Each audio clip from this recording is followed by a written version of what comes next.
Hi, I'm Ben. And I'm Tristan. Welcome back to RWBY Ramblings. Today we are going to talk about Volume 5, Chapter 2, Dread in the Air.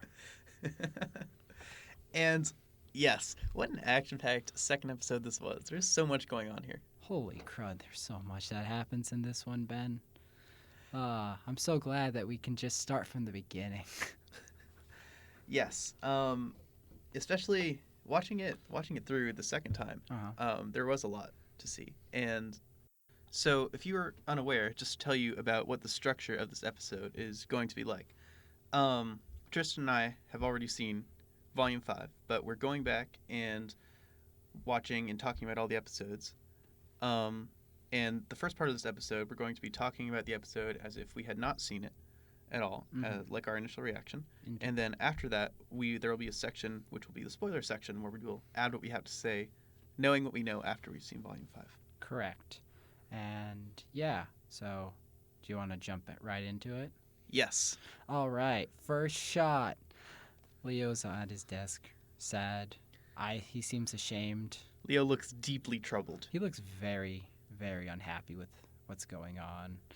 And I should hope he would be. Yes. Based on, well, first of all, the rest of this episode. And, yes. Second of all, what we already suspect about him, which is, Yeah, that he is a traitor to the Oz. I was going to say to the king, but it doesn't make sense. But anyway, Watts just casually walks into his office because apparently there's no one there who can detect, notice, or care that he is there. He is just walking around, kind of like he owns the place. Yeah. Which is a little scary. Are we ready? Leo looks up, shuts the door.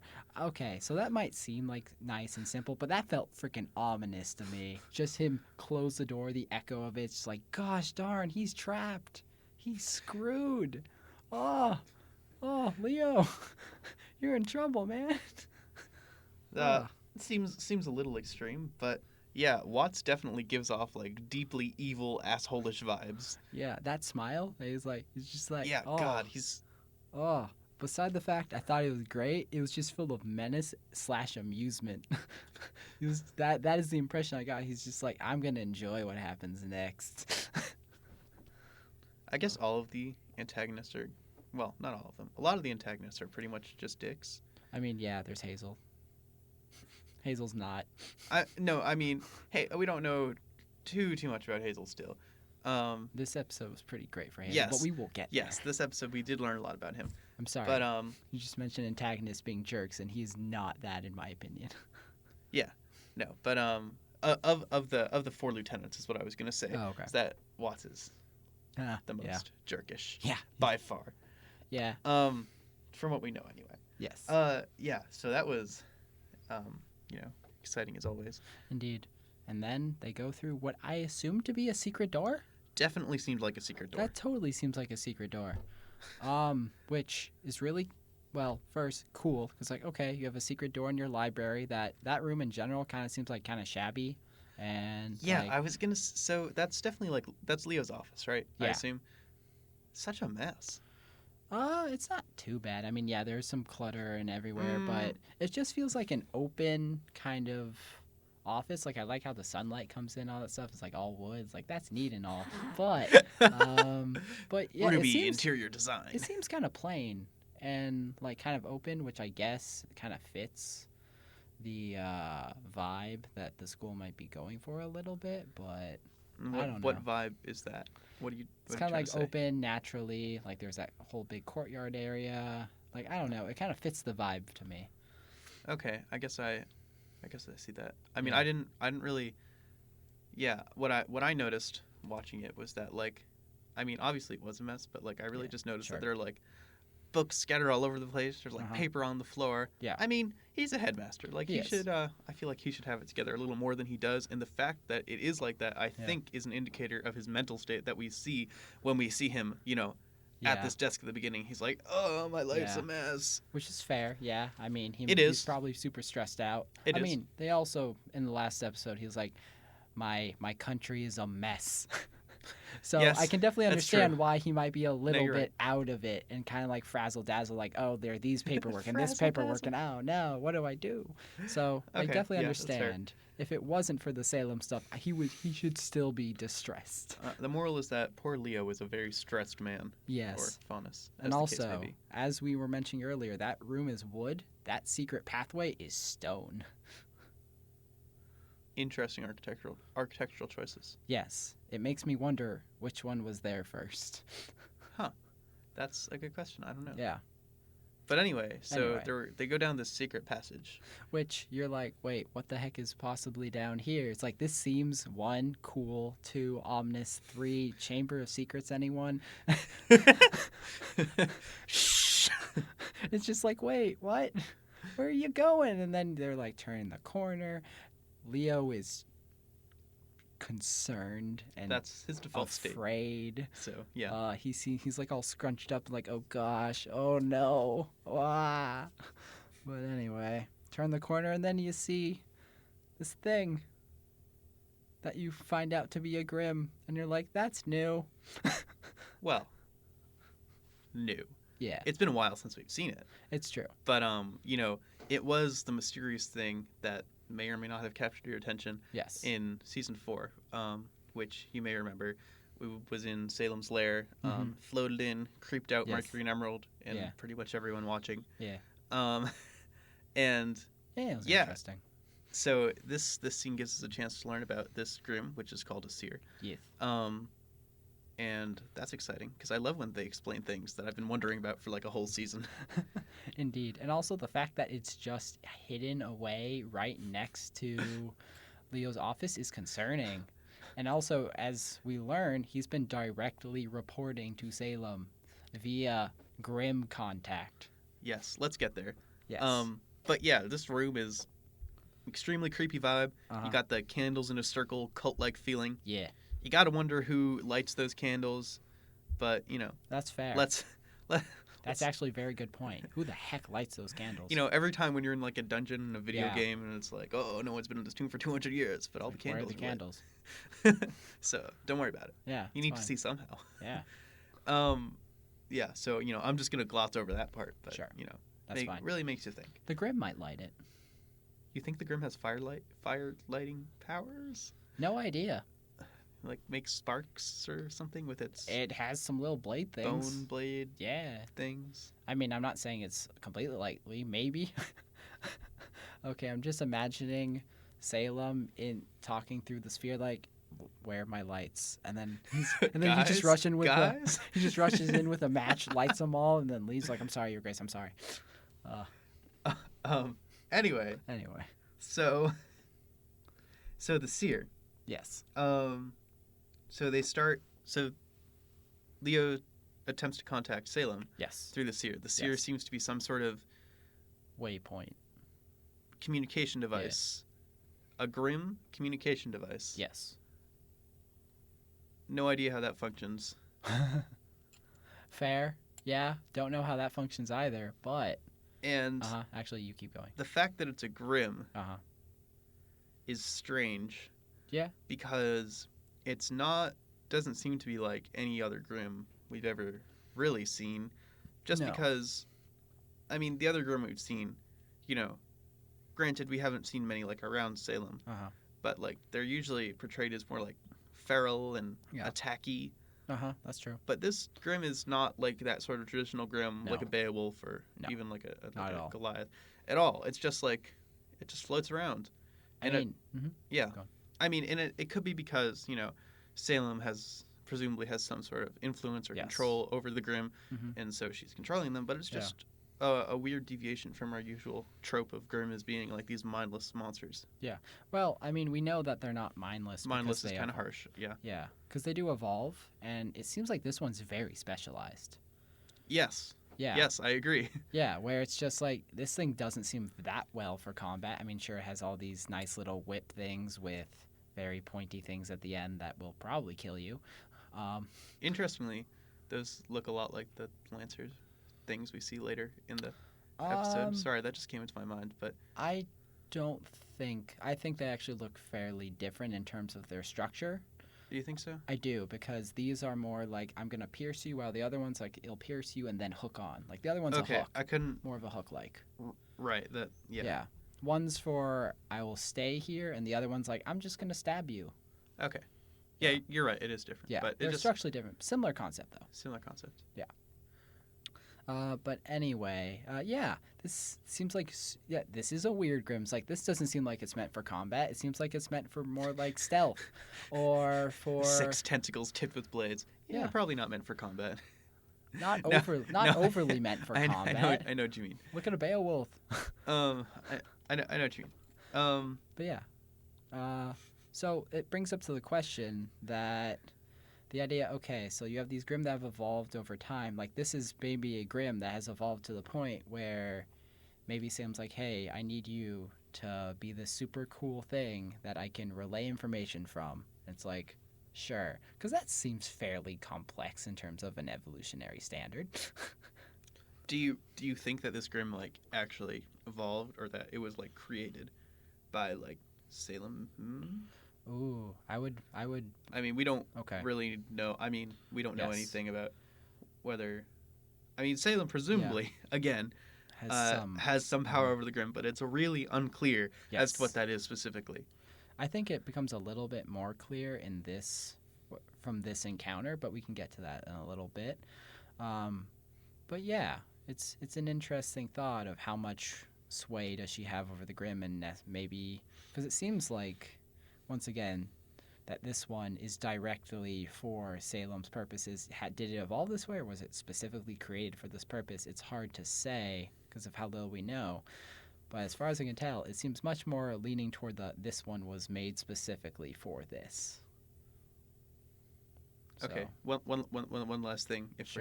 While we're just talking about seers. Sure. So I couldn't help but notice that it floats. It does. It's sick. Yeah, well, how does it float? Dude, how should I know?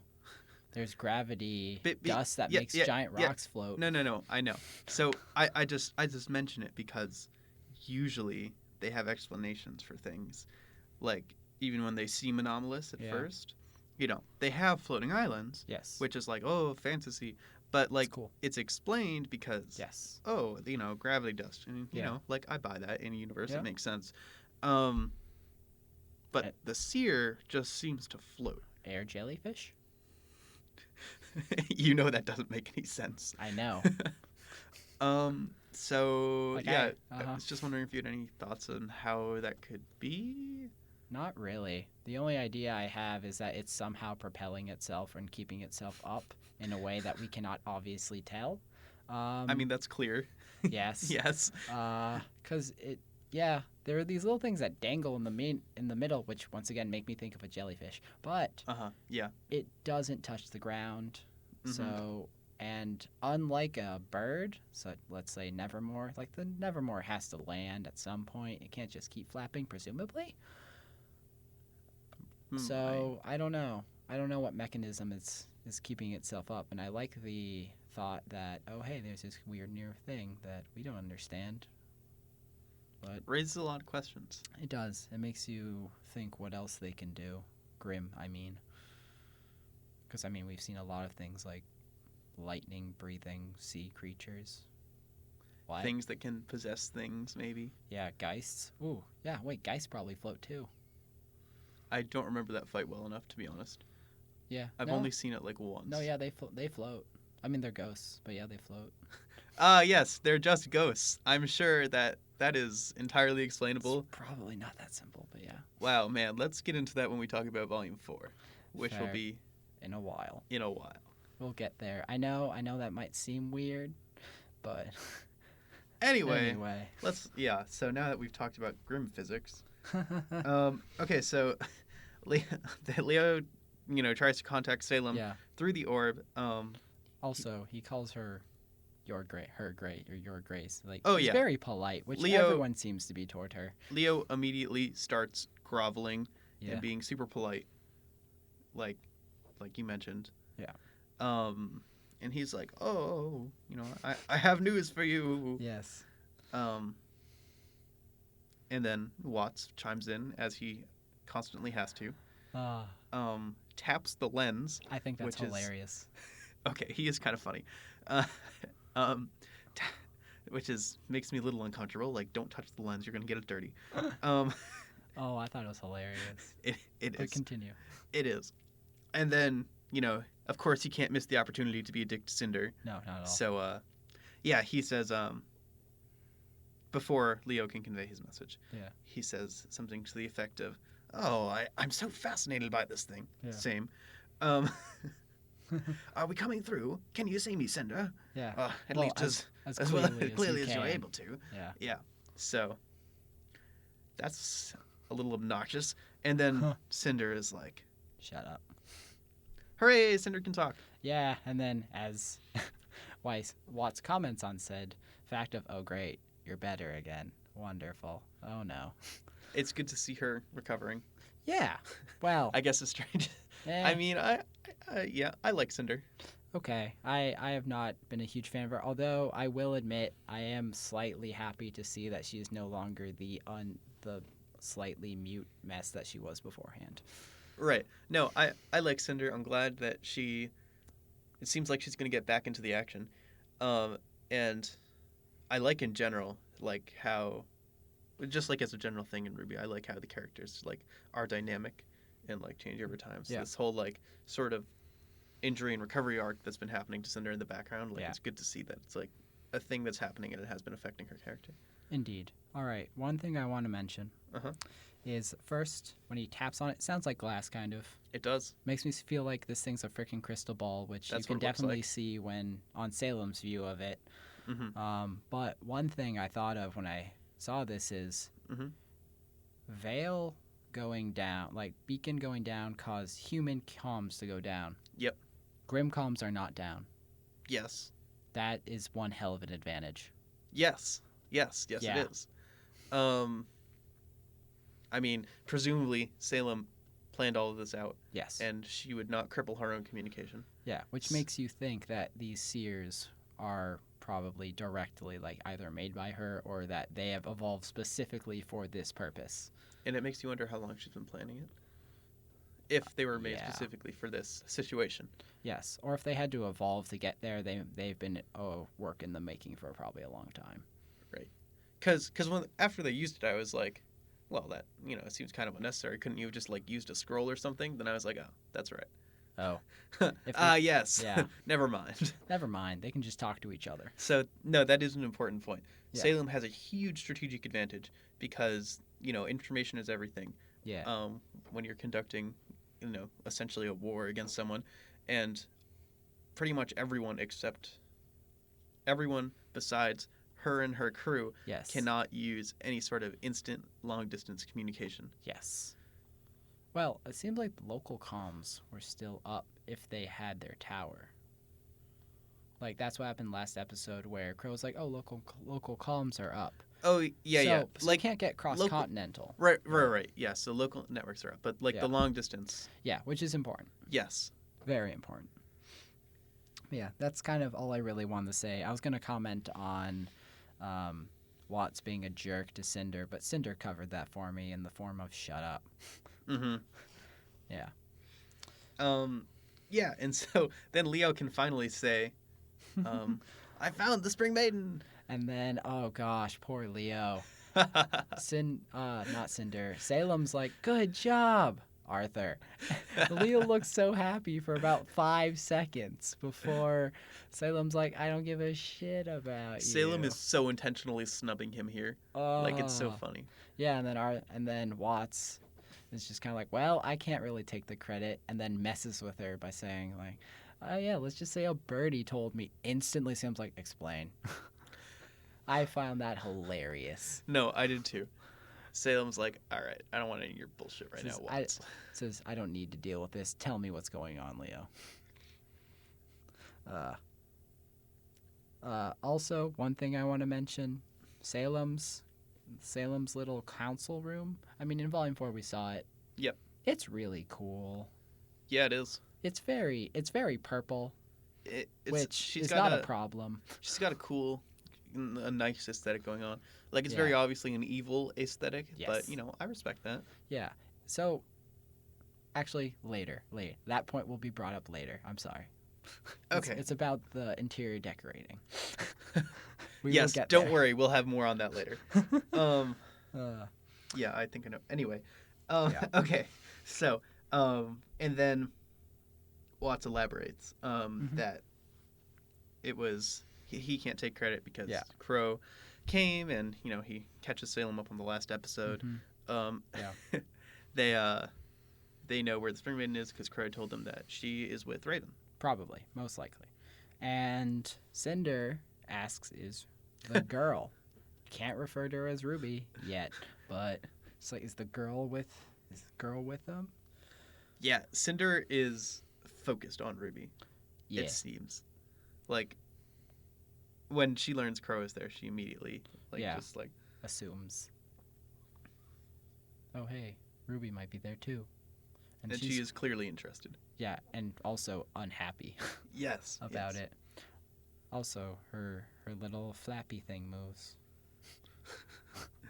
Yes. Yes. Cool outfit for Cinder, as always, as it has been. Are you talking about Cinder? I am talking about Cinder. Okay, yeah, like her sleeve. Yeah, the little sleeve. Yeah. We can talk more about later, but yes. Is there an arm there?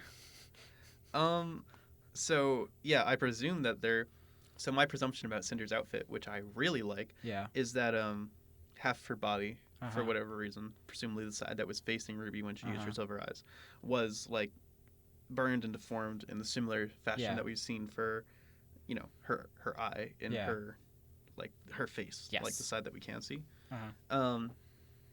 And so she's just covering it up because, I mean, part of her persona is her appearance, and being femme fatale. Is that how you say that? A deadly attractive woman. No, I know what you mean. So it kind of makes sense, and then she makes up for it in the other half by being more skin bare, and exposed, and it's a cool outfit too. Yeah, it doesn't seem like it's really functional. Yeah, so I assume that her arm presumably is burned and not mutilated working in some way. Yeah. I don't know about her leg because it seems like she can walk. Yeah. Fine. Yeah. But I have to assume that it's probably, I don't know. Yeah. Scorched maybe. Yeah.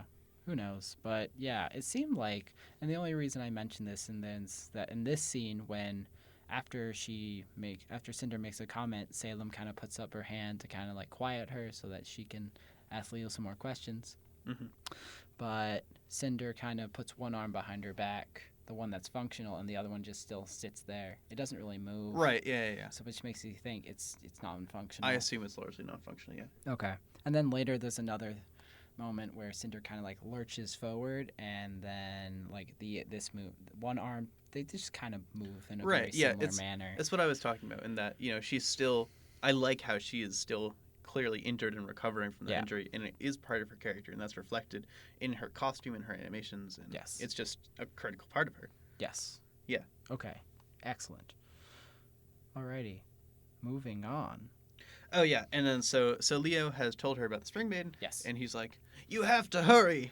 That was a poor life choice.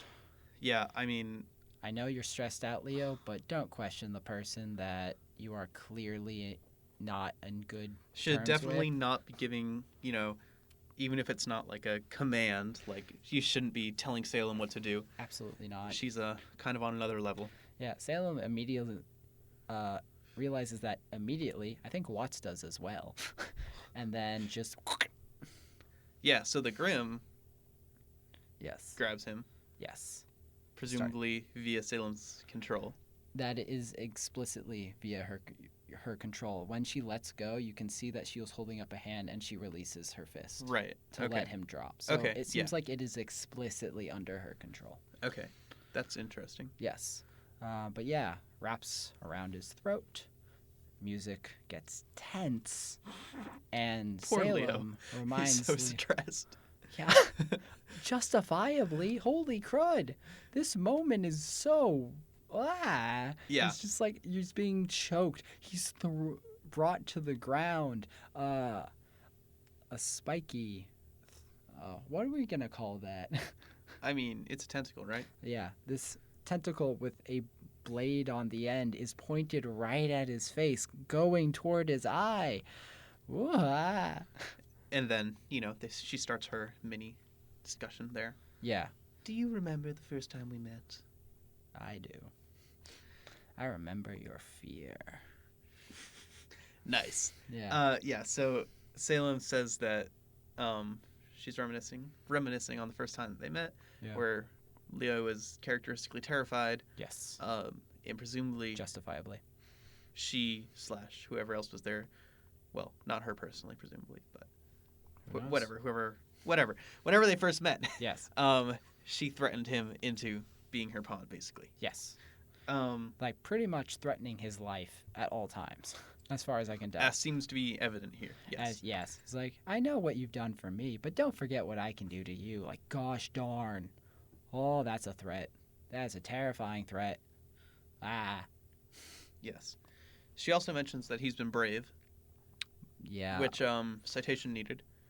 I mean, I don't know if she was being sarcastic or, like, brave in terms of the fact that he did betray his... Yes, to be fair, from a certain standpoint, yes, you could consider betraying Oz yes, brave. Yes. Because not an easy thing to do.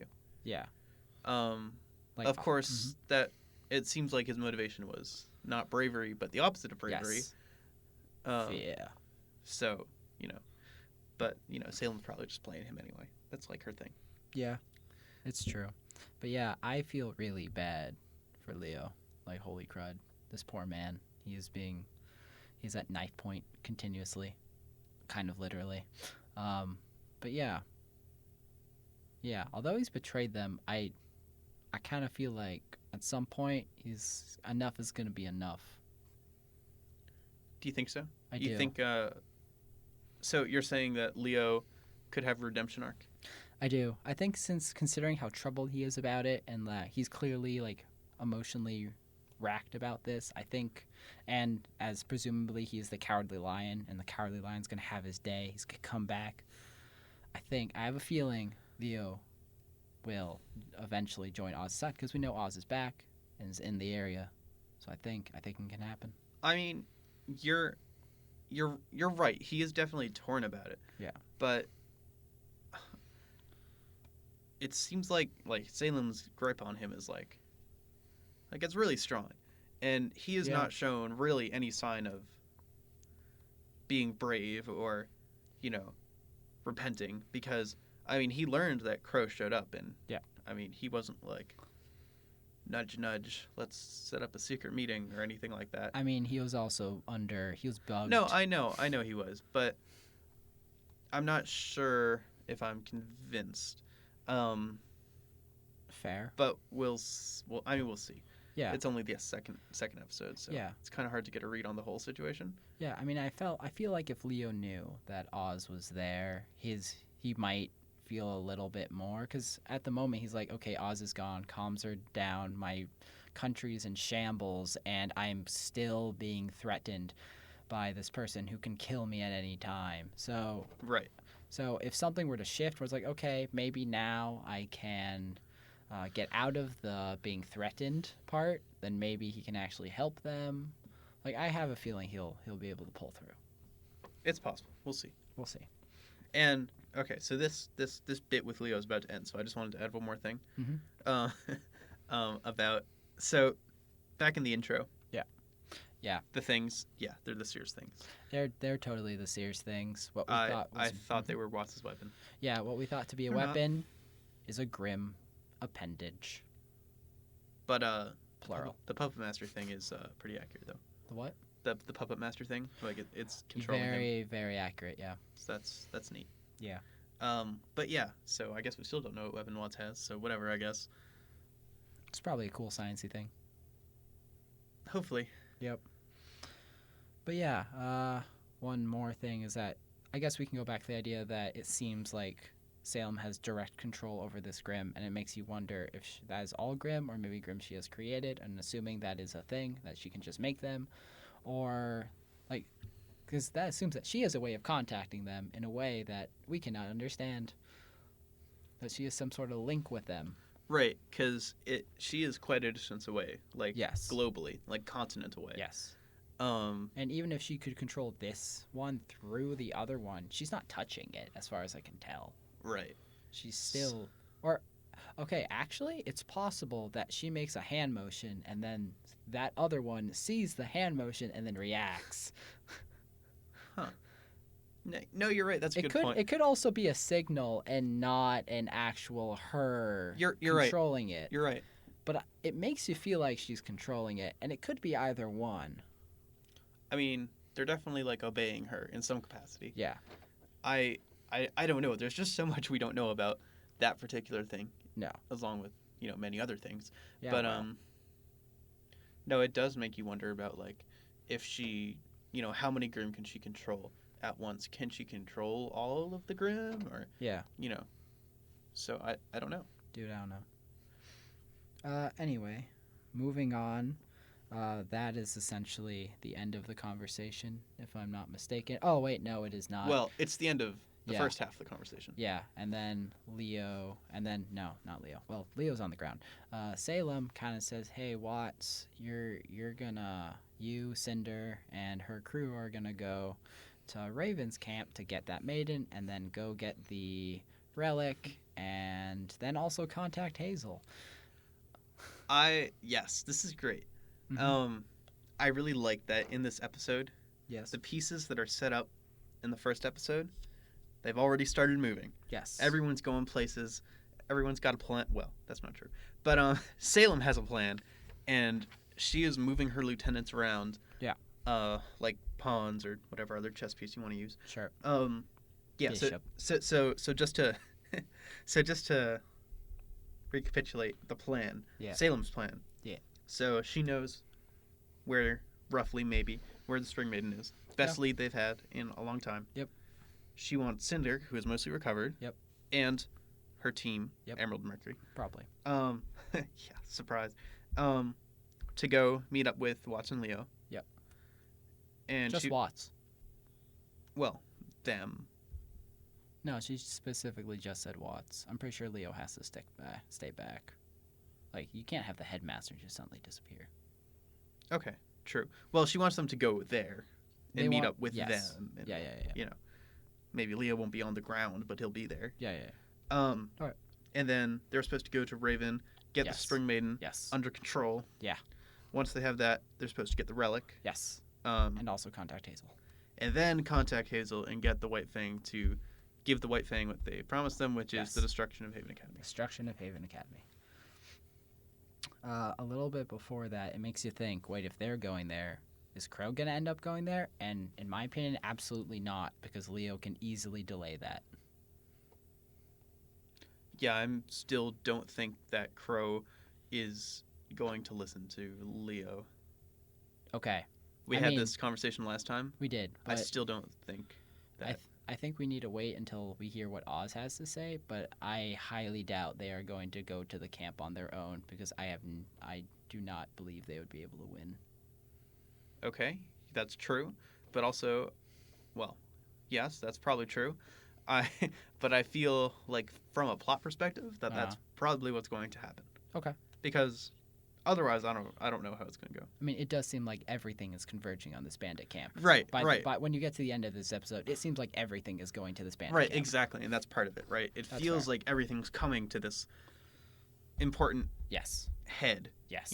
Second episode already, right? Yeah. But that's what I was saying. Like the pieces are all moving, they're all in motion. It's great. Yeah. So yeah, I feel like Crow's gonna head there. Okay. But you could be right. Mm-hmm. Oz is definitely gonna weigh in on it, so we'll wait to see what he has to say. But I hope he goes for it. Crow does. Okay. Yeah. So that's the plan. Yes. Yeah. And then after that, Watts is preparing to go, and Sam's like, wait, not you. You need to make Tyrion a new tail. What happened to the old one? Okay, that was a really funny line. And now, no, this whole interaction's great, because then it's Salem's turn to mess with Watts, like, yes. He's like, come on, just guess for me. It's good. Don't worry, it's good. It's like, ugh, is it the silver-eyed girl? Cinder reacts again, and it's like, yeah, it is, don't worry. Ugh. And then that is the end of the conversation. Yeah, so couple things about that. Yeah. Maybe one or two things to say about that. Yeah. The first I just wanted to add is that at the end, before we cut away to the next part of the conversation, which is between Salem and Cinder, Watts says to Leo, "Oh well, I guess the students aren't pushovers after all." Wasn't that after they got cut off, or no? Yeah, it's pretty soon. Yeah, whatever. That's fine. Anyway, the point I was gonna make is that so it's interesting that Watts. Mm-hmm. So obviously RWBY, and co. Yes. Didn't defeat, quote unquote, but hindered Cinder, and then Tyrion. Cinder. Okay. And then when in Volume 3, and then when they got back to Salem's base, Watts made fun of Cinder. Yes. For being like, "Oh, you lost to a bunch of kids." Yeah. But now when they hinder Tyrion in a similar way, where they disable him,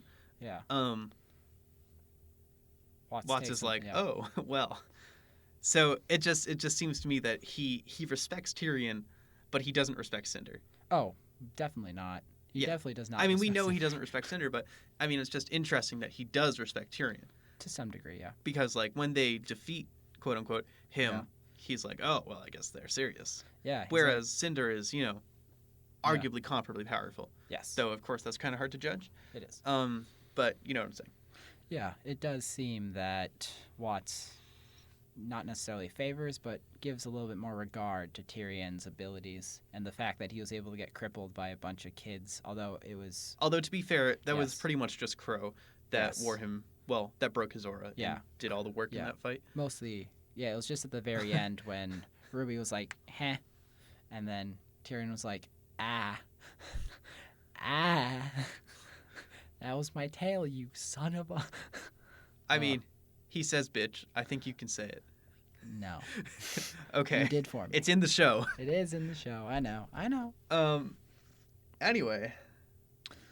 But yes. So Tyrion needs a new tail, and Watts is going to make him one. Oh, yeah. Let's go back to that. What? I get it. Because that's his name. Yeah. Anyway. Yeah, what did she mean by this? Robot tail? That's really the only thing that I could think Watts is scientist guy? Make robot tail? Yes, she does call him Dr. Watts. Yeah. Right? Yeah. Robot tail. So it seems like, I mean, the only other option I can think of is like some sort of biological tail, but I don't know. Like I don't exactly know. I have a feeling they didn't recover his original tail. Right, or like graft it back on somehow, but that doesn't make sense. No. So like it must be a robot tail, right? Yeah, I think Which so. is sick. Yeah. I mean, look at Ironwood's like robot. Look at Yang. No, you're robot, right. So yeah, you're right. There's already Atlas, androids are already a thing. Yeah. I would definitely believe robot tail. Yeah. So it makes you wonder about Watts' background. Seems like he's some sort of scientist. I don't really know. It makes you wonder. Clearly he's important because he's one of the lieutenants. Yeah. So clearly he has some sort of special skill or ability or, goal or whatever. But it's really unclear as to what that is. And, I mean, it's cool. Mm-hmm. Be cool if Salem had like a secret army of mechs or something built by Watts. No way. That would be probably not. Pretty unlikely. Yeah. But who knows what he's capable of, right?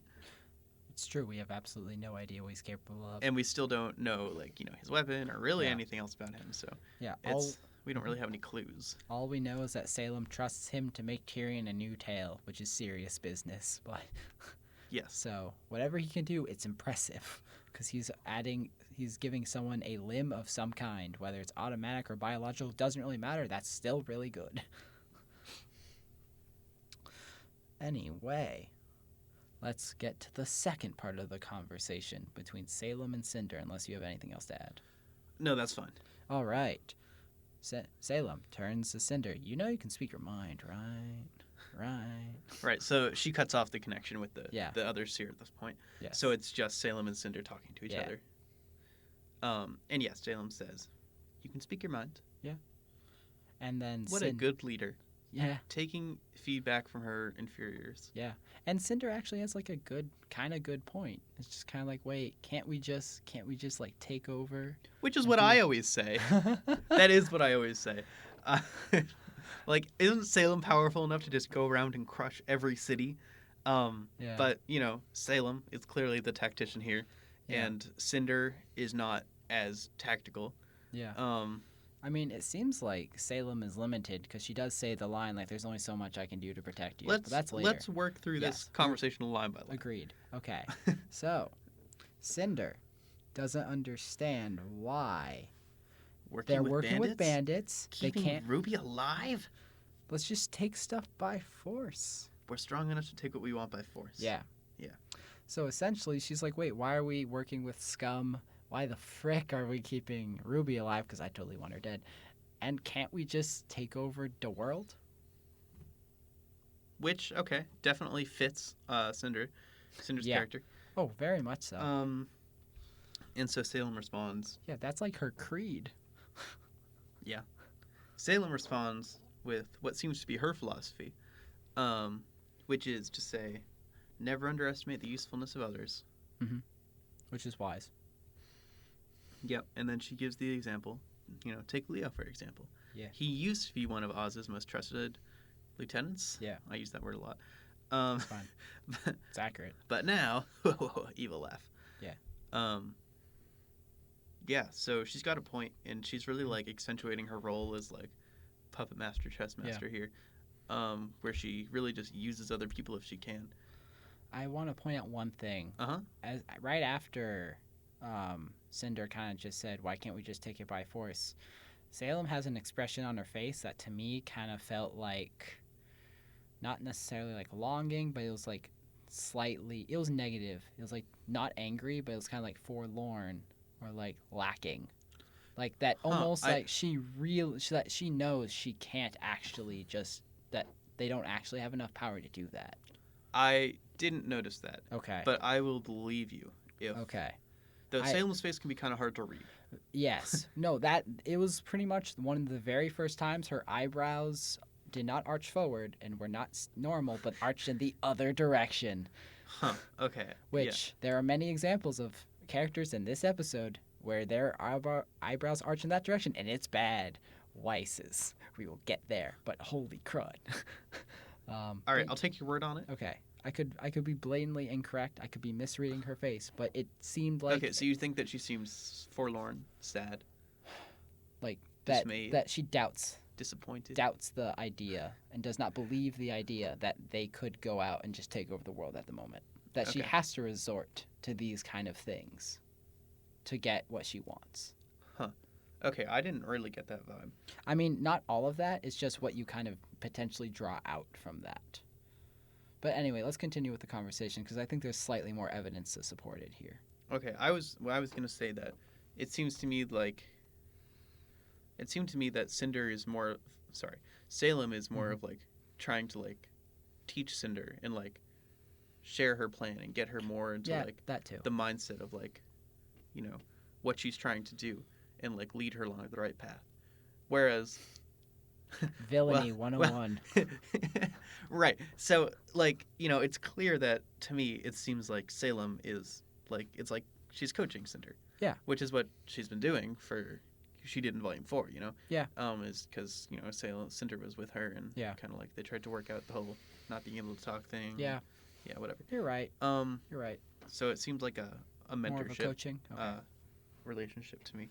Yeah, it could have just been her considering how to respond. I would believe that as well. That she just kind of took a moment, thought about it, and like, I got a great answer for this. So, I would believe either one, to be honest.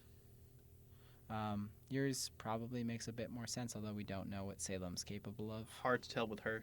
Yeah. So it could be one or it could be the other. All right, next line, hit it. Next line, hit it. Oh no, that was my cue for you to say the next line. Oh. But I could do it if you want. I did not remember what the next line was. I wrote down this conversation. I'm pretty sure this is when she's like, oh, hey, in regards to the silver-eyed person, you want to be careful around her because if she learns how to use her power, yours is in trouble. Yes, let me replace that paraphrase with what they say in the episode. Please do. That you hit the major points. You will have the power I promised you when the time is right. Yes. But remember, it comes with a cost, is the Yes. first clause. The second is, if Ruby Rose has learned to harness her gift, you must learn to protect yours. Yes. What did she mean by this? A lot, probably. So, first of all, promise of power. That is something she has said many times, and we are very well aware of how much Cinder likes power. Cinder's primary motivation, yes. Yes, so that's one. So, Mhm. you will have the power I promised you when the time is right. Yes, The maiden powers, presumably. presumably. Yes, because I agree with you. that's what makes sense. Yes, Okay. yes, it does. Then after that, it's if But remember, it comes with a cost. it does. What is that cost? I believe the cost is the fact that Ruby can absolutely counter her. Okay, because what I was so the theory that I've had Okay. for a while Sure. about the maiden powers Okay. at this point Sure. in the series Okay. is it's a lot how like you know how like when Oz died, Yeah. quote unquote, and then transferred into Oscar's head. Sure. I mean, he was like his actual voice was in Oscar's head, Yes. right? Correct. So, the way that I made sense of a couple events that happened in Volume 4, Sure. specifically, in Volume 4, this conversation that Cinder had with Salem, which I've already referenced in other videos several times because I think it's important, is when Salem is coaching Cinder, Okay. and it's the other time we see the seer, I believe. Yeah. And she's like, like fight it. You have to, Yeah. control it. Yes. To me, one of the only explanations I come up with for that is that Sure. when Cinder received the maiden powers, she Yeah. also received essentially the consciousness of the previous, like, Oh. amalgam I see. amalgam of maidens, and Uh-huh. like it's like a conflicting consciousness in her Okay. head, because the maidens obviously are a historically very good, fighting for the forces of good and being nice to people. I don't know No, about that. no, because Okay. yes, because no, I'm right, because in the story, in the maiden story, Continue. the reason that they get the powers Yeah. is because they're so nice to the wizard. That's only the first set, but yeah. Right. Yeah. And then, so historically, presumably, this tradition has continued. Well, You look like you want to say something. I just want to point out two things. Okay. One, based on the story of the two gods that created humanity, humans have choice. You're right. Choice. And a concern is that when these powers go to someone that is evil or unknown, you don't know what's going to happen because they have the choice to be good or bad. So you can say historically maybe it does go to good people because it's been controlled in that manner. But considering the people that receive it can have the choice to do good or bad, and if it's not accounted for who that person is, they might not be the good person. Now, on the idea that, oh, hey, maybe their conscience is probing at them, you would maybe argue that maybe they go toward the good path, but... Right. Yeah. Okay. No, you bring up a good point, because you're right about humanity, being able to choose, whatever. But Yeah. I feel like, I don't know, I've gotten the impression, because the Fall Maiden was the one that, Oz and whatever were most connected to, at least Yeah. that we know of. Like, Yeah. they knew where she was and, Mm-hmm. and were watching her, and, Yes. I sort of presumed that they had been watching, like, the Fall Maiden, like, for previous iterations and that. But I guess it's, I don't know. I just assumed that, but I guess there's really no indication. Because, if the Fall Maiden dies and it goes to a random person, it's like you said, like, who knows? But I was under the impression, which is, as you've brought up, completely unjustified, Yes. that all of the maidens' collected spirits, so to speak, if they exist at all, are essentially good. Yeah. But, as you just pointed out. Yeah. It's really impossible to say. But the way that I justified that with her struggle with her power was that there was this good presence inside her that was like trying to like, Sure. like, what are you doing? Yeah. Salem's bad. Yeah. 3 things now because you said Salem was bad. Well, okay, go for it. All right. First thing is that although the powers of the maiden seem to be originated from that wizard all that time ago, which presumably is Oz. Yeah. It seems like the powers are different because Oz, as far as I can tell, is objectively male. The powers can only go to females and people of last thoughts, while Oscar was certainly not in Oz's thoughts. And who knows who was in Oz's thoughts at last. So I have a feeling that there's a disconnect between how the 2 powers work. Probably, yeah. But, I'd like to point out that it's if the maiden powers, if they're not thinking of someone, it just goes to like a random person, right? Basically. Yeah, but who's to say he wasn't thinking of someone in particular? Who'd say he was? Exactly. Okay, a lot we don't know with that one. Yeah. So it seems like they are objectively different in a way. I mean, yeah, you're right. And we don't know much about the extent of Oz's / Oscar Now's powers either, because we've really only seen him use them in that brief 30-second fight. Yeah. Versus Cinder. Yeah. Why you gotta do this to me, Rooster Teeth? All right, I had 2 more things. Oh, yeah, sorry. Go on. All right. I believe my second one is that, okay, let's say the consciousness of the previous maidens are jabbing. Who's to say they're not arguing with each other? Who's to say it's a collective that actually agrees? I am under the okay. Oh, I was assuming I had a different point. I was assuming it worked to respond to that one. I was assuming that it worked in the same way as the Ozpin consciousness, and that it is one personality. Well, not yet. Well, I mean, except for right after like a transfer. Yeah. Okay. Third thing. So, we saw there was this cool thing where Cinder had this glove with a grim on it, and then that like kind of ate away the Fall Maiden powers, right? That kind of like absorbed them and all that stuff. Yeet. So that made me think when she was like, "Oh, fight it," that there's actually a grim inside of her. Like the bug grim that came out of her glove. Yeah. Like that could just be a neat glove trick. It's like grim in glove. Okay, the impression that I've watched that fight a couple times, obviously. Yes. Such a cool fight.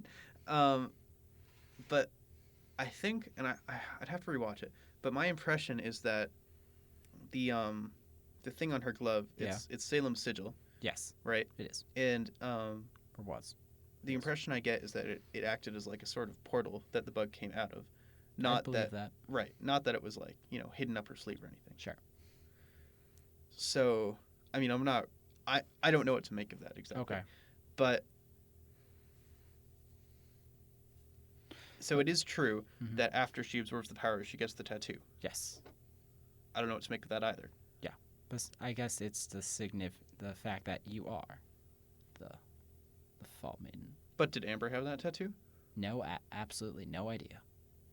I don't remember. Okay, I'm trying to remember her outfit. I don't remember if she had an exposed back that we ever saw. No idea. I don't think so, but I don't remember. Yeah. And then Pyrrha never got any of the. But she never got any of the powers. Right, she never got any of the powers. So that never came up. Yeah, didn't matter. And we didn't. Sorry, just thinking about the tattoo. Yeah. We didn't see the tattoo like grow once Cinder got the other half of the powers, right? No, it did not. That is when it formed. Well, it formed when she got the first half. Oh yes, you are correct. And then when she killed Amber, it didn't increase any longer. She didn't get like a double tattoo. No, she did not.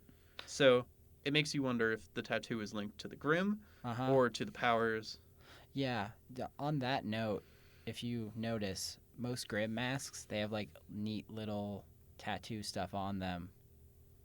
They have like little insignias for each little Grim. They each have a different one on their little mask. So Grim masks, like. I'm not talking about the White Fang mask. I'm talking about actual Grim, with their heads and everything. Okay. Like you can see on the Lancers, they have like their own individual one. Right. Stuff like that. You're right. Yeah. So in that manner, that tattoo might be similar to like a Grimm tattoo, but Grim tattoo, quote unquote. Quote unquote. Huh. It's an interesting theory, and I don't. Yeah. I mean, I don't really have much evidence to support it. The only reason I think is because when she said fight it, it did not seem like it was a fight something in your head. It felt like it was fight something in your body. Okay, but to be fair, if Salem can control Grimm, why would it be fighting Cinder? I mean, because I'm sure you could think of a reason, but I'm just bringing it up. Salem did say there's only so much I can do for you. Not in that context. Not in that context, but in general, it's like, okay, I can't like tell, like, assuming there's a Grimm, it's like I can't tell it all the time, like, listen to Cinder. Yeah, she certainly can't control Grimm from thousands of miles away. No, I highly doubt it. Well, that was sarcasm. She just did it. No, okay. So the only reason I'm saying that maybe not is because, and we are getting way off track, but because of all the frickin' Grimm all over the world. There is no track. It's fine. Okay, that's fair. But yeah, I don't know how much more you want to delve into this, because I don't know how much further we can really go. No, so just to. Oh man, what? Oh no. Okay, so did you have a third point?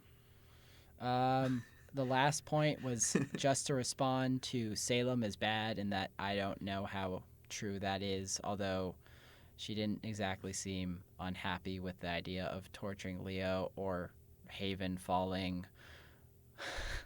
So like she smiled at both instances. So I'm not necessarily going to say that this is supporting the idea that Salem might not be a bad guy, because those are not exactly great things to do. But no, you're right. And we still obviously don't know much about what Salem's master plan is. Presumably she has one. You know, besides bringing humanity to its knees or whatever. Sure. I don't know. Presumably there's a motivation there. Yeah. But let's rein it back in. This was all in relation to what we were talking about with the power that the power came with a cost. Yes. So that was my theory for what the cost was. Sure. And yeah, I mean, do you want to keep going or? Yeah. With the episode, yeah. Yes. Okay. And then, as my theory for the cost was that RWBY simply counters it.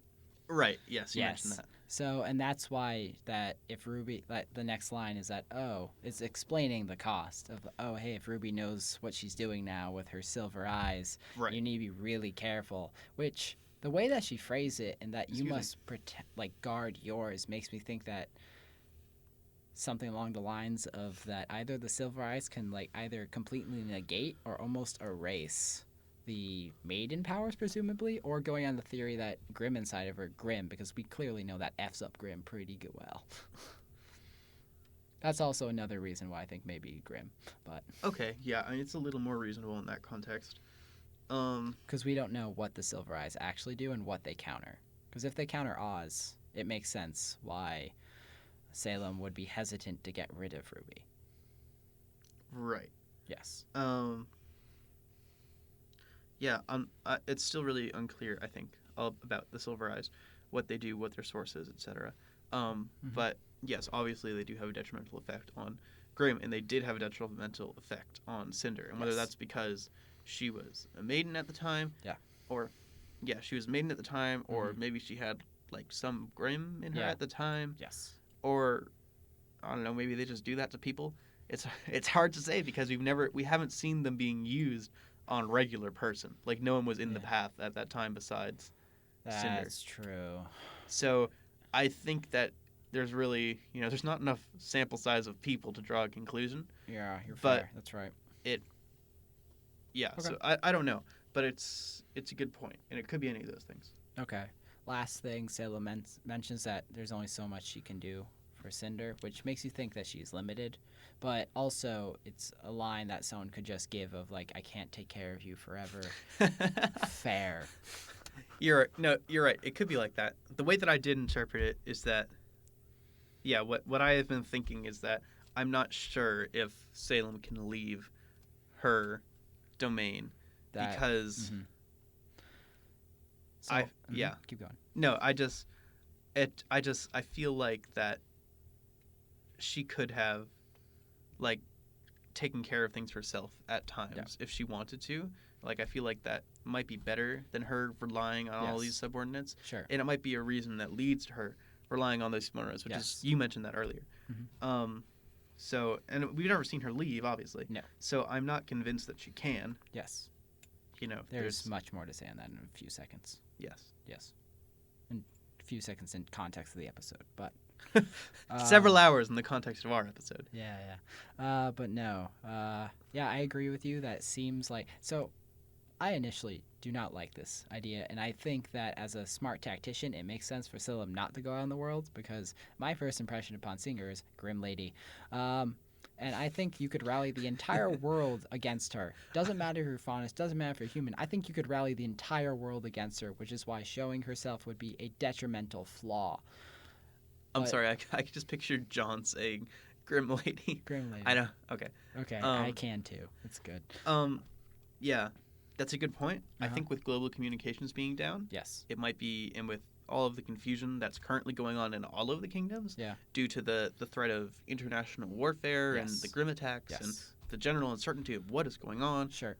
I think that now would be as good a time as any, because I think it would be very hard to coordinate any sort of defense. I disagree. Because I think that there is enough fear and uncertainty going on in the human and Faunus population. Sure. Everywhere in the world that we've seen. Okay. And we've seen everywhere in the world pretty much except Vacuo. I think... So I think that, like, I see what you're saying, and that it could be a unifying factor. Yeah. But I don't think that the human population is in a place right now where they're organized enough to get together. And I'm afraid that more confusion and uncertainty and threat for them would sort of push them over the edge. Okay, I see the reverse. I see that so it's very beneficial at the moment for Salem to have all this confusion and havoc and everything going wrong everywhere. I think her revealing herself would lead, because she has said in the World of Remnant videos that humans, like, you can't underestimate humans. Or I'm fairly certain something along those lines is something that was what was said in one of those. She said, I think what you're thinking of is what she said in her response to Osmond at the end of Volume 3. Yeah. But essentially that if there is one thing that would probably make it so that they unified and could calm down and gather together and form a force, I think it would be giving them this common enemy. I think that is the one thing that would currently end the advantage that she currently has. I think that would slam it in the ground. And I think Salem knows that. I mean, I see what you're saying. I'm not 100% convinced. I know we disagree on this. I mean, we've had this conversation before. Yes. I mean, after watching more of this episode, I am a little bit more inclined to believe that she cannot leave for moments we will get to very shortly. But in general,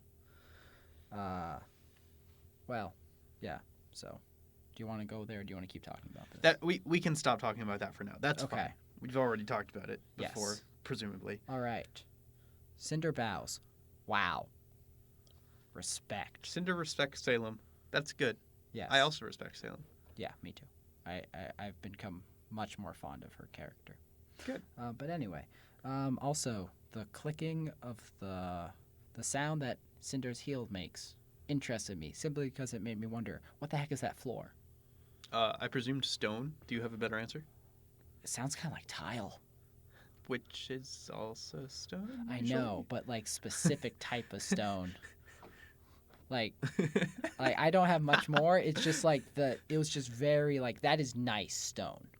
Are you? It seems like you're pretty into interior design. I'm really into the interior design. I don't actually know what type of stone tiles are usually made of. I don't know, but it just seemed like that sound just made me feel like nice stone. Like that is quality. That is quality material. Like this is a nice building.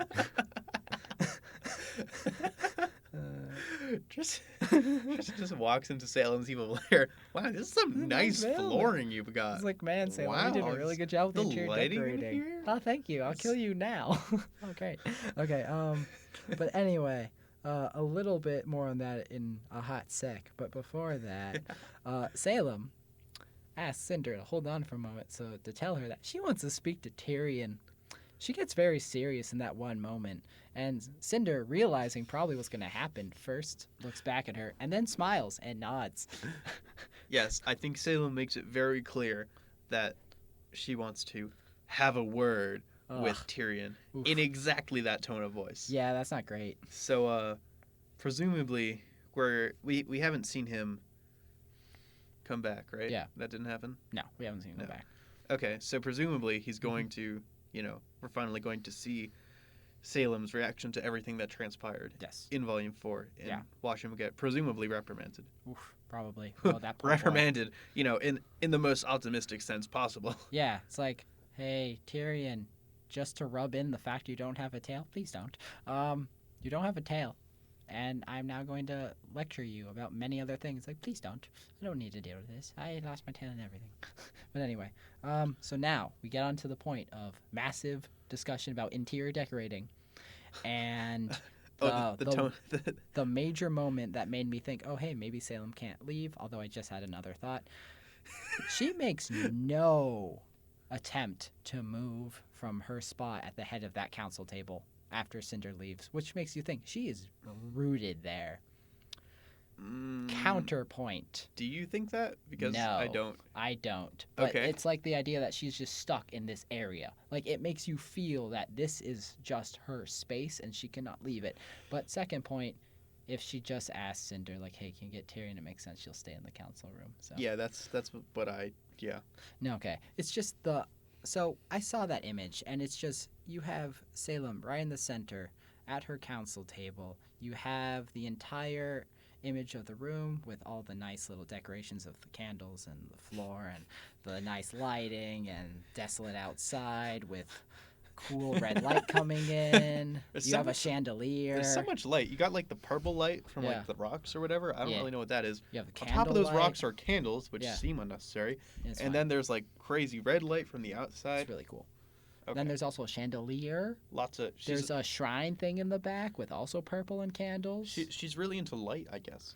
It's really cool. I like it a lot. Anyway, so first of all, this posed a question which, if you didn't have in the end of Volume 3 or Volume 4, I'm wondering what you're thinking. Where the frick is she? But I thought Salem isn't she on the island in the northwest?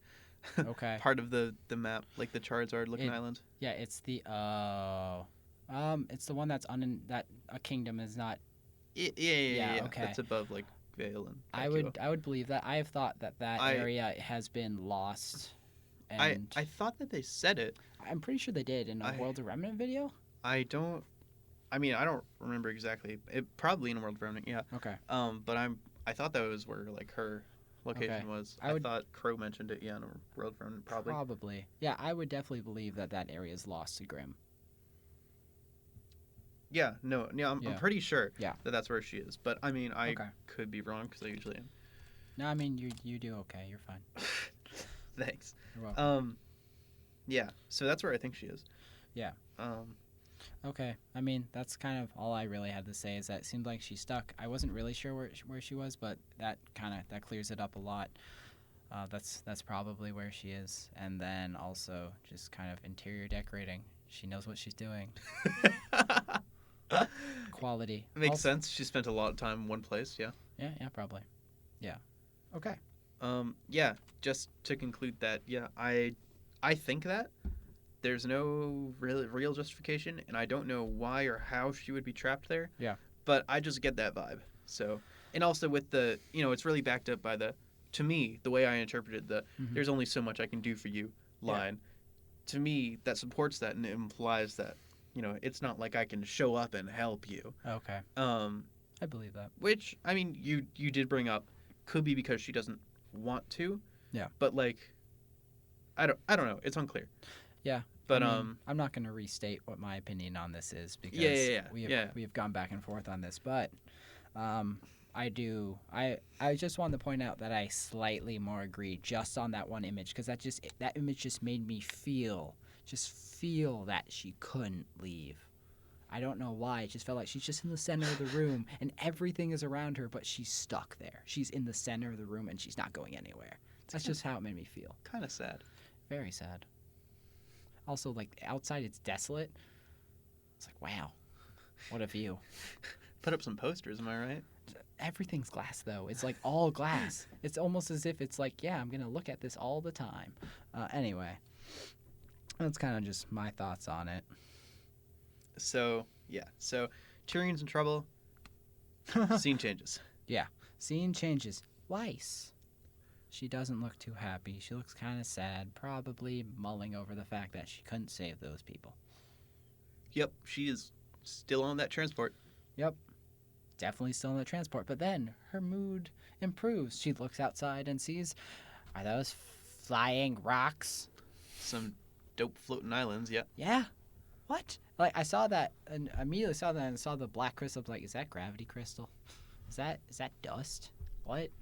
Yeah, so I think we saw those first in the Volume 5 trailer, right? Yes. And then, same reaction as right now. It's like, what? Like, all right, sure, whatever. Floating island, fantasy.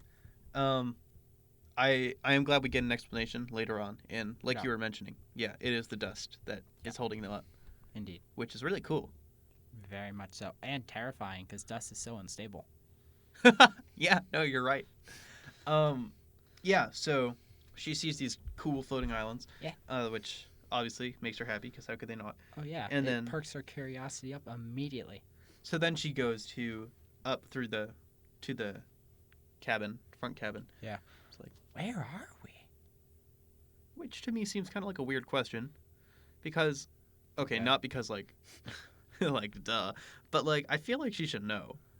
Really? Because, well, she's educated, first of all, right? Like, Okay, let me finish. She presumably had, like, a good education at her house or whatever, with tutors probably being her only friends. Oh. I know, RIP Weiss.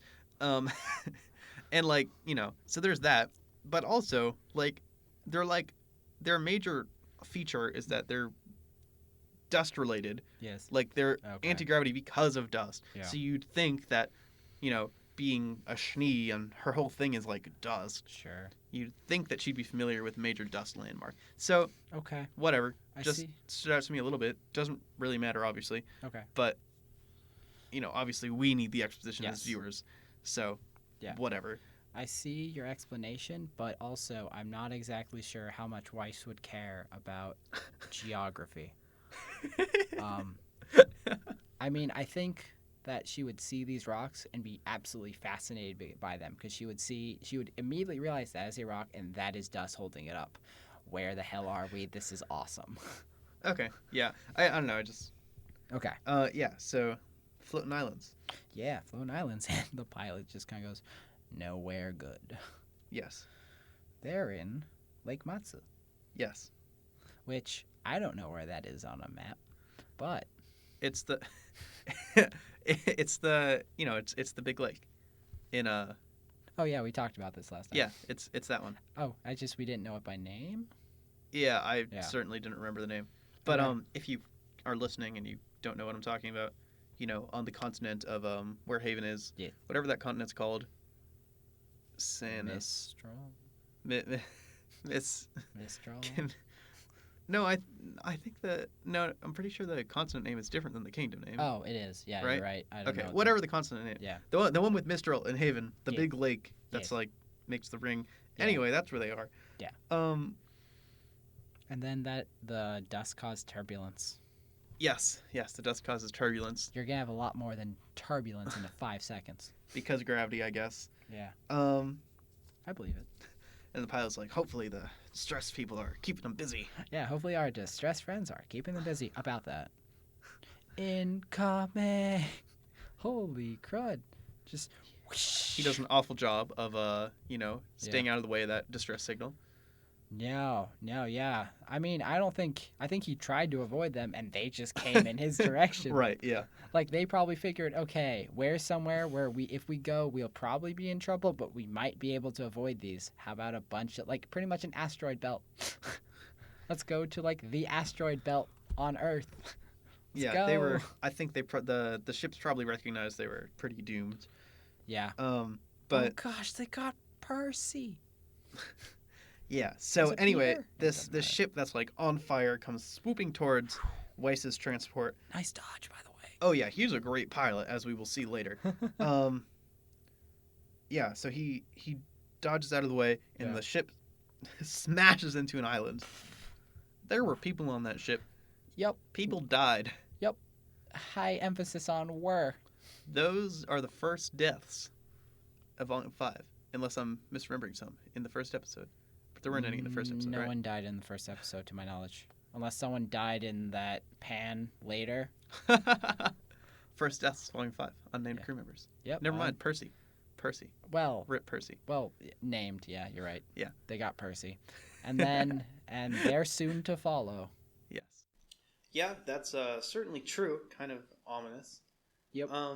One thing that I just wanted to briefly mention. Sure. And we don't really have to go into it because we already kind of speculated on this a little bit when we were doing the opening, Okay. I believe. But I just wanted to point out that I believe that as the ship is going down, or sometime around there, over the radio they hear, "By the gods." I don't think it happens later too.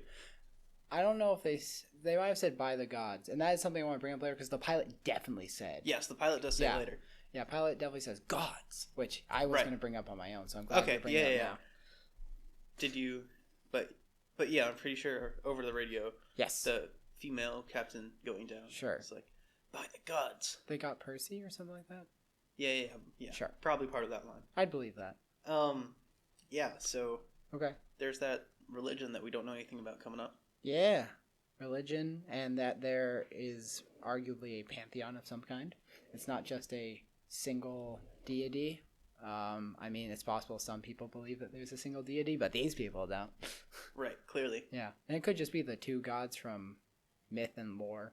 Although, or it could be anything else. Yeah, it could, because by the campfire in Volume 4, Crow was kind of like, well, there are plenty of gods that have been created over the time, but if you believe us, right, exactly. Yeah. So, I just wanted to bring it up that it's there. Yes. We just don't know anything about it. Yeah, and it's very possible that there are just a ton of religions. It's just that are a whole bunch of them are just based off a whole bunch of various different things.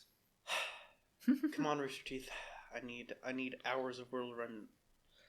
I would love that. I know, me too. I would not expect them to do that, but I would love that. Anyway, yes. So then after we see that, we get our first look at these grim, never before seen. Yes. You gotta be kidding me. Lancers?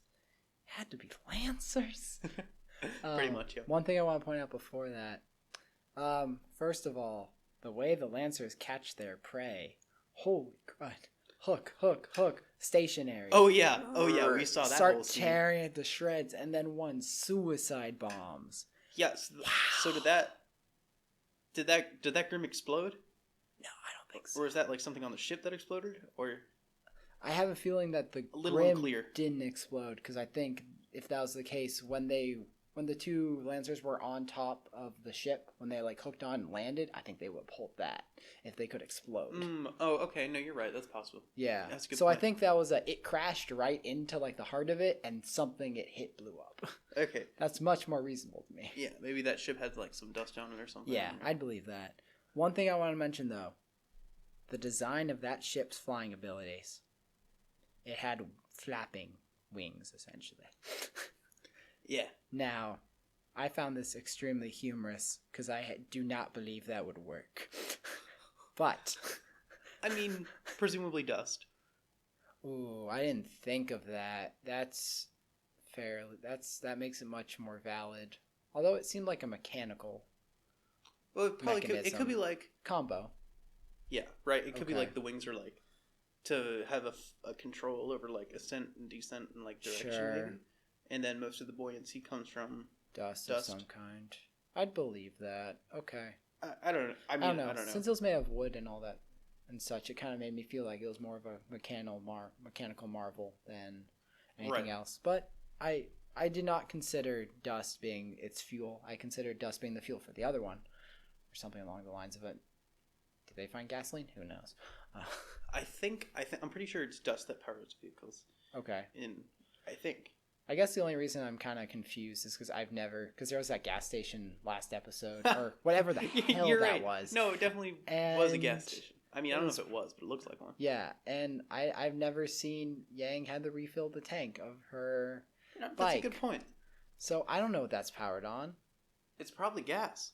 It might be gas, but does gas exist? Or is it just dust?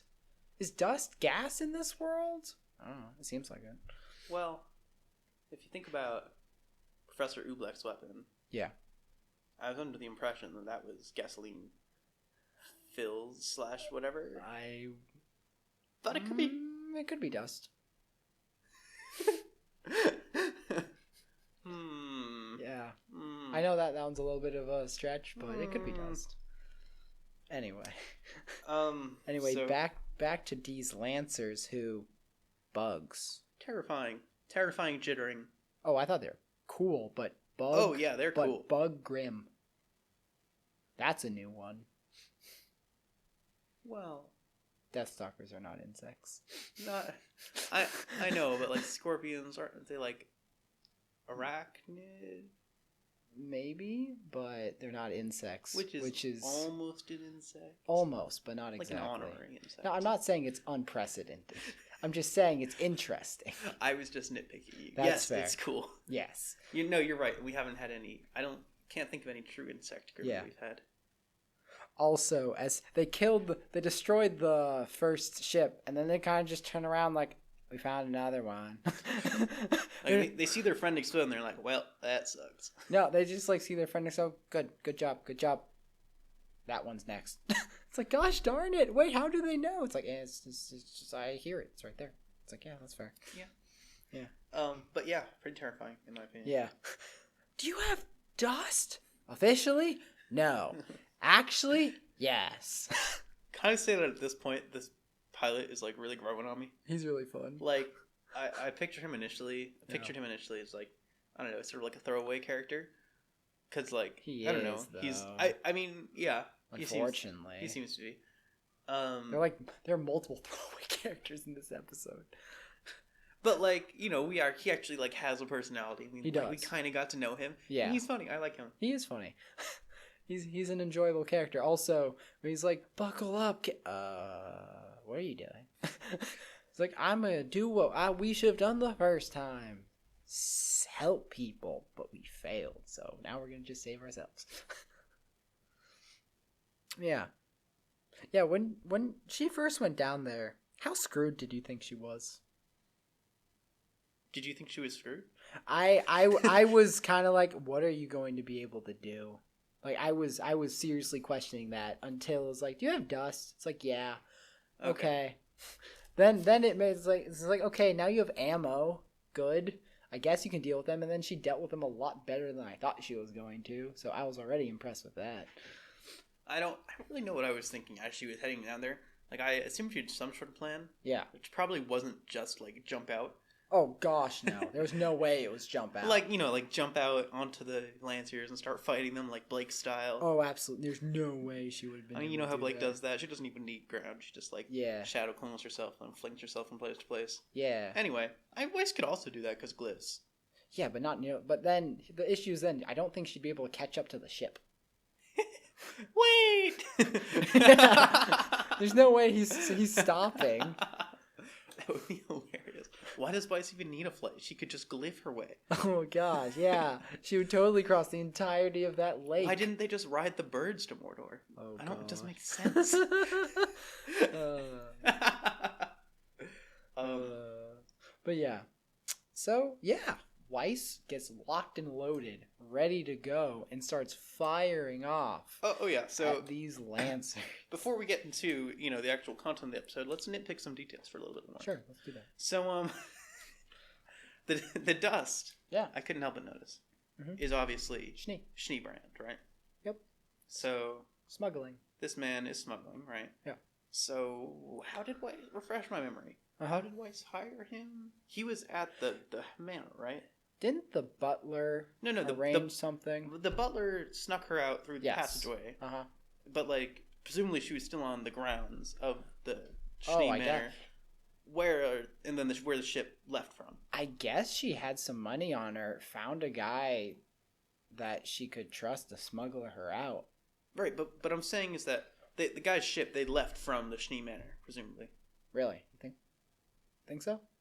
I don't think she like went into town. I mean, it seemed like that wherever she went was a secret passageway, and I don't know where the Schnee Manor is in relation to other things. Okay, you're right. I guess we don't know enough about the geography of that. Yeah. But my impression when I watched it, and what I've always thought is that they came from Schnee Manor. Is that she took a passage, she snuck out of the house to like a hangar. Yes. That was on the Schnee property still. That's possible.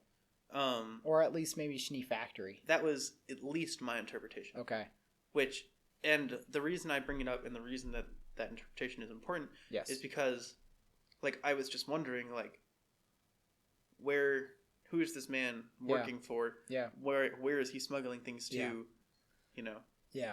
I mean, it's possible. So the two sides of that are he is an employee of the Schnee Dust Company. Yeah. He's an employee of the Schnee Dust Company and is smuggling dust into Mistral. That's one possibility. Option 2. Without Jock's knowledge. Yes, without Jock's knowledge. No. With Jock's knowledge. It would be with Jock's knowledge. And then the second option is he has stolen Schnee dust and is smuggling it. Those are the two options, in my opinion. Because he's trying to stay off the radar, presumably because of the dust. Right. Not just because of Weiss, but because of the dust. The version I buy, I think, is the first one. Yes. With it's Jacques authorized smuggling. Because we know that Ironwood. Yeah. Leo mentioned dust embargo. Yeah. Had already been in effect before the borders closing. Yeah. So, and I could see Jacques being like, screw that guy. Yeah. I'm going to do whatever I want. I mean, I can also see civilians rising up. Well, not rising up, but smuggling on their own to make some extra money. I can definitely see that. Like, with Jacques' permission or stealing from Jacques? Stealing from Jacques. I don't know. I eat a lot of dust. I don't know if you could. I don't know if that's it's possible. Yeah. It's possible. It's possible he got some, like, black market dust and he's doing a transfer somewhere else.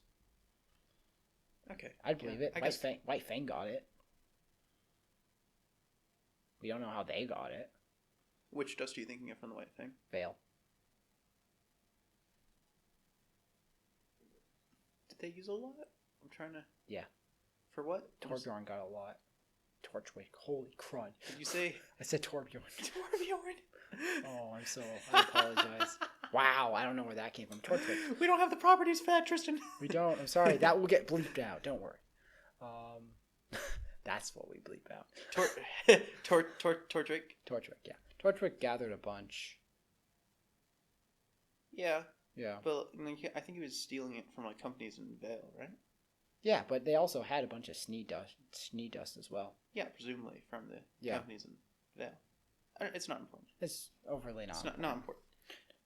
I mean, they also mentioned like how there are a bunch of Schnee shipments like being stolen from. Oh right, yeah. I mean when he steals from the shipping yard and all that. Yeah. You're right. Okay. So yeah, they are directly stealing from them. Yes. So it would not shock me if these people can do it as well, and if Jock wouldn't be overly like care that much if he has that much like dust. He seems like the kind of guy who would care. Okay. But yeah. Okay. Anyway.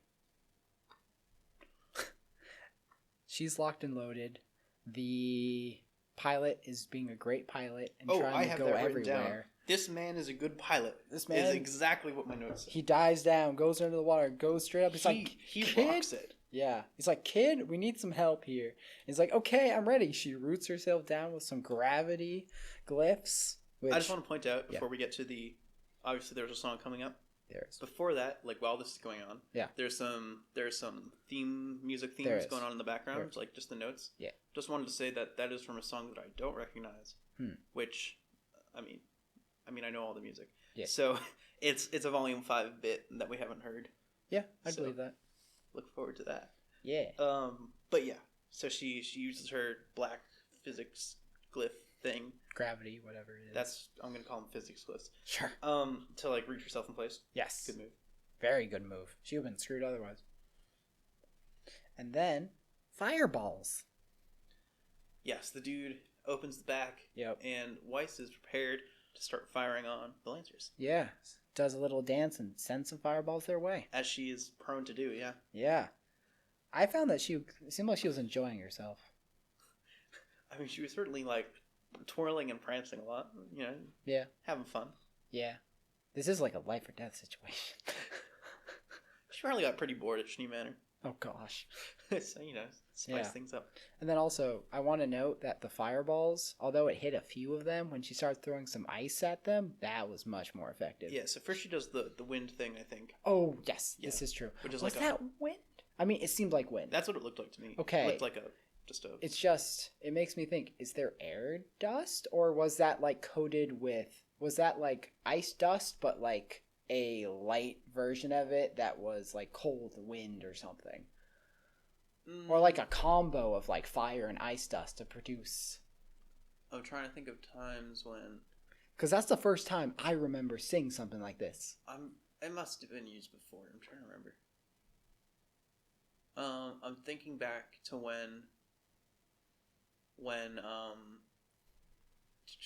in the Weiss Yang versus Neon Flint fight, when Flint uses his trumpet at yeah. And I thought Weiss countered with a similar wind thing from her weapon. I do believe you are correct. I remember this. I think she tried to counter with a wind thing. Yeah. Okay, so it's probably something like that. Yeah. But the question is that wind dust or is that combination of dust? Like, I could believe if it's like fire and ice to make like gas. I don't know all of the dust elements. I don't remember there being a wind one. I mean, I don't know. I don't remember. But it's a thing. Yes. Definitely a thing. She's clearly able to make wind of some kind. Yes. Doesn't seem to be very effective. I mean, she's just trying to give herself some space. It does make some space. Yeah, which is all she needs. Yes. And then she does the fireballs. Yeah, and then she does the frost bolts. Yes. Which those are much more effective. Yes, she misses a bunch of the fireballs. But yes. the ice things she shoots seem to be extremely accurate. Very accurate. It's pretty impressive because, like, you know, very impressive. Flying, going around. Yeah, that pilot's going everywhere. It's very impressive. Woo, good job, Weiss. Yeah, she's got like a little Gatling gun back there. It's like, she's doing good. She snipes them. And then also, the Lancers. They hook them. Yep. They land on top. They don't really do anything else after that. And then... Don't worry about it. The pilot says, hold on. Literally. So, I tried to figure out Tristan face-palmed. I could not figure out why he said literally. I mean, yes, it seems like, okay, you need to hold on. They're not going to be able to anymore. It's like, good luck up there, Lancers. You're going to be screwed in about 5 seconds, but I didn't get it. Well, he's telling Weiss to hold on. No, I know, but she's like rooted. How would he know that? You're not wrong, but then how else is she surviving with him maneuvering all over the place? Probably not thinking too hard about it. Anyway, fair. He said it because the first part of hold on is wait, and then he's like, literally, because I'm about to do some crazy. I see. Okay. I get it now. Glad we're all on the same page here. Yeah, I thought he was making a joke. I mean, kind of. Okay. I just did not get the joke, so I wanted to know. But okay. Anyway, that's why we work together. The smash of the Lancers into the wall, and then they have the slow cartoonish drain down. Oof. That was a smart move. That was very smart. I feel bad for those Lancers. What a good pilot. I just want to say they make a great team. Yeah, that was pretty impressive. It's a shame he's a side character. I know. And then Weiss is like, "Hey, Captain, are there any?" Well, not actually, because it's epic. Captain, are there any islands we can fit through? Kid, you are reading my mind. That was good. Upon fitting through The Lancers tried to go after them, failing. Weiss, preparing 3 fireballs, the triple fireball spell, launches it into the crevice? Sure, let's call it that. No, it's kind of sketchy because like the items are floating, so it's Yeah, not really like a that's normal true. geological That's structure. true. Whatever. Anyway, into the roof. Pass.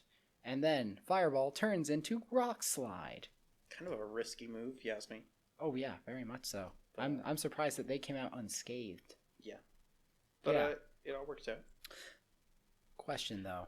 It seemed like that shaking caused, well, it certainly startled something, the Queen Lancer, as we find out. But yeah, is it just me, or did it seem like that woke it up? Yeah, it definitely did seem like it woke it up. So, Grim sleep. Huh. Yeah, no, you're right. I mean, I guess I didn't really think anything of that. But yeah, it definitely looked like the Queen Lancer was asleep and then was woken up. And she was like, oh, what the hell are you doing? Yeah, I mean, I haven't thought that Grim sleep because they don't need, according to legend and the World of Remnant video, they don't need to eat. They just do it for fun. So why would they need to sleep unless if they need it for some sort of biological reason? And this is interesting because Grim, we know very little about Grim, but the fact that they need to sleep like most animals is really cool. Huh. I'm trying to think. It's been a really long time since I've seen Volume 1. But there's one point where they go into the cave? Yes. The Dark Star? Death Star? Maybe just the Death Star cave. Yeah. Like, was there something asleep in there? I don't think so. My memory is I don't remember. Yeah, I don't think it was asleep. I think it was just in there and then they ran into us. It's like, hello, I'm going to kill you now. Huh. So, they don't have to eat. No, they don't have to, but they do. Occasionally. But they might have to sleep.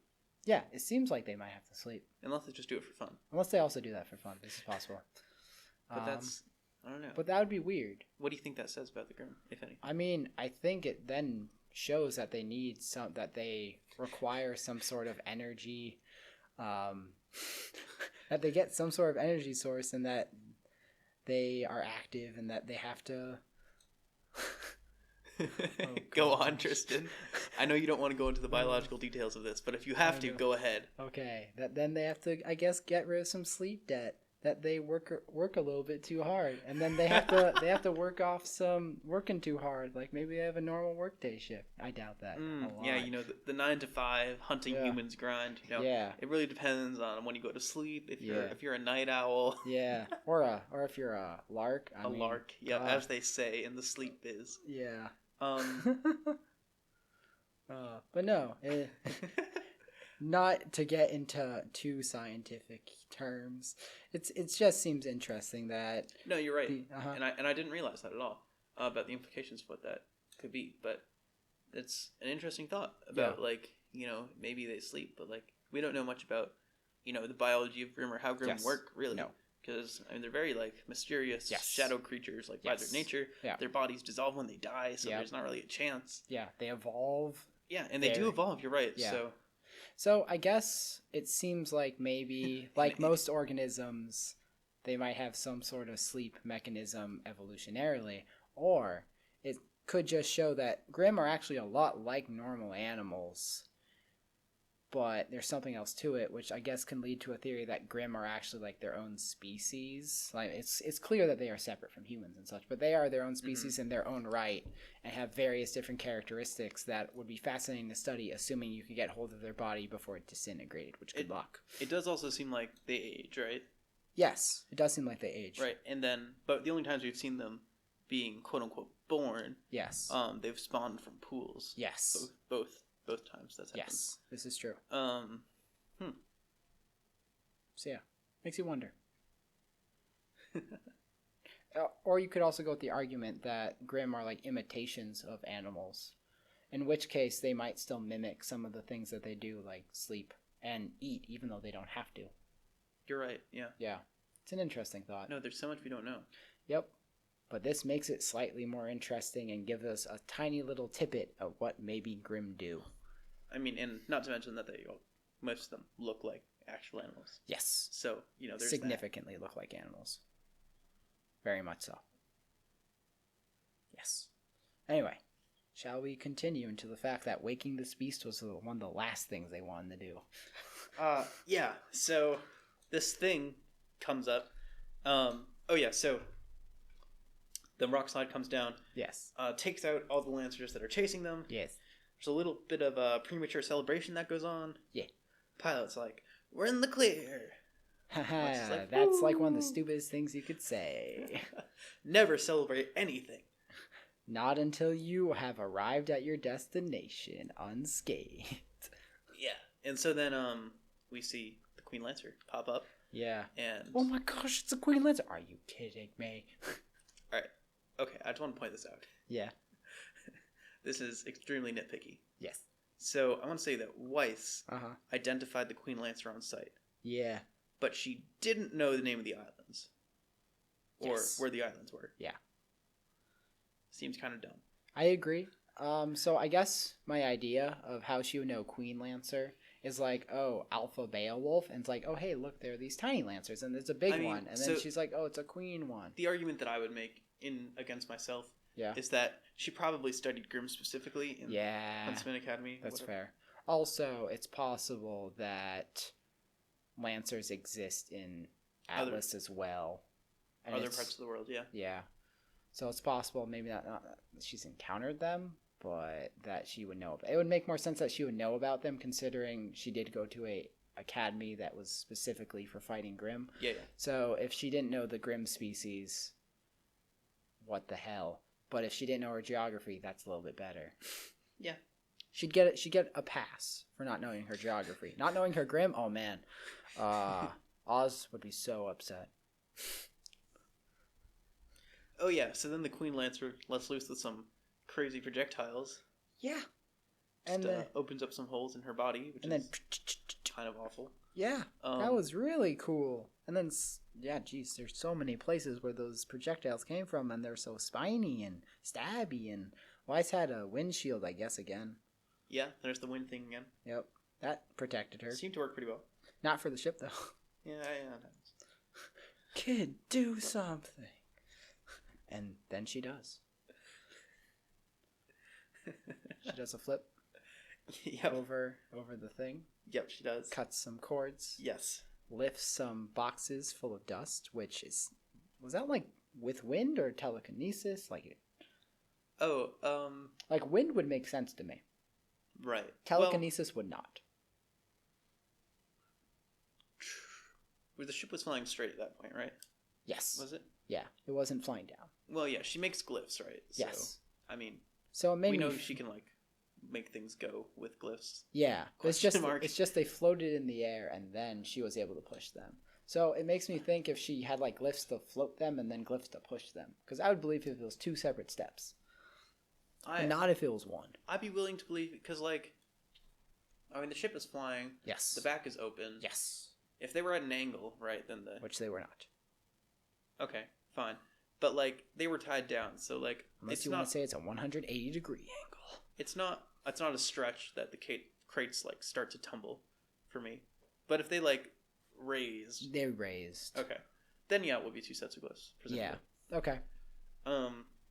But either way, she makes a bunch of glyphs and whooshes them out. And that does nothing, as far as I can tell. Which is it's a big explosion. Yes. A really neat explosion with a bunch of elemental fragments all throughout. Like there was electricity and ice everywhere. Probably not a great. Well, okay. when she did it, I was like, "That's that guy's whole cargo." But it's warranted because they're obviously in a life or death situation. Yes. But also. This thing could easily destroy their ship. Clearly, as we see. It succeeds in pretty much destroying the ship. But yeah, so either way, she does cut loose all the dust, and it explodes on the Grimm. Giant electrical fiery explosion. And it didn't give a crud. Completely unscathed. That's some armor. That's pretty impressive. Yeah. I don't really know how that happens. Yep. But that's fine, I guess. And then the pilot, I can see the shoreline. Gods, we're not going to make it. First of all, what a lack of faith. I mean, that's just realism, I feel. For me, it was such an odd pairing of I can see the goal. We're gonna die. It's like, dang. Boy, that's relatable. Oh.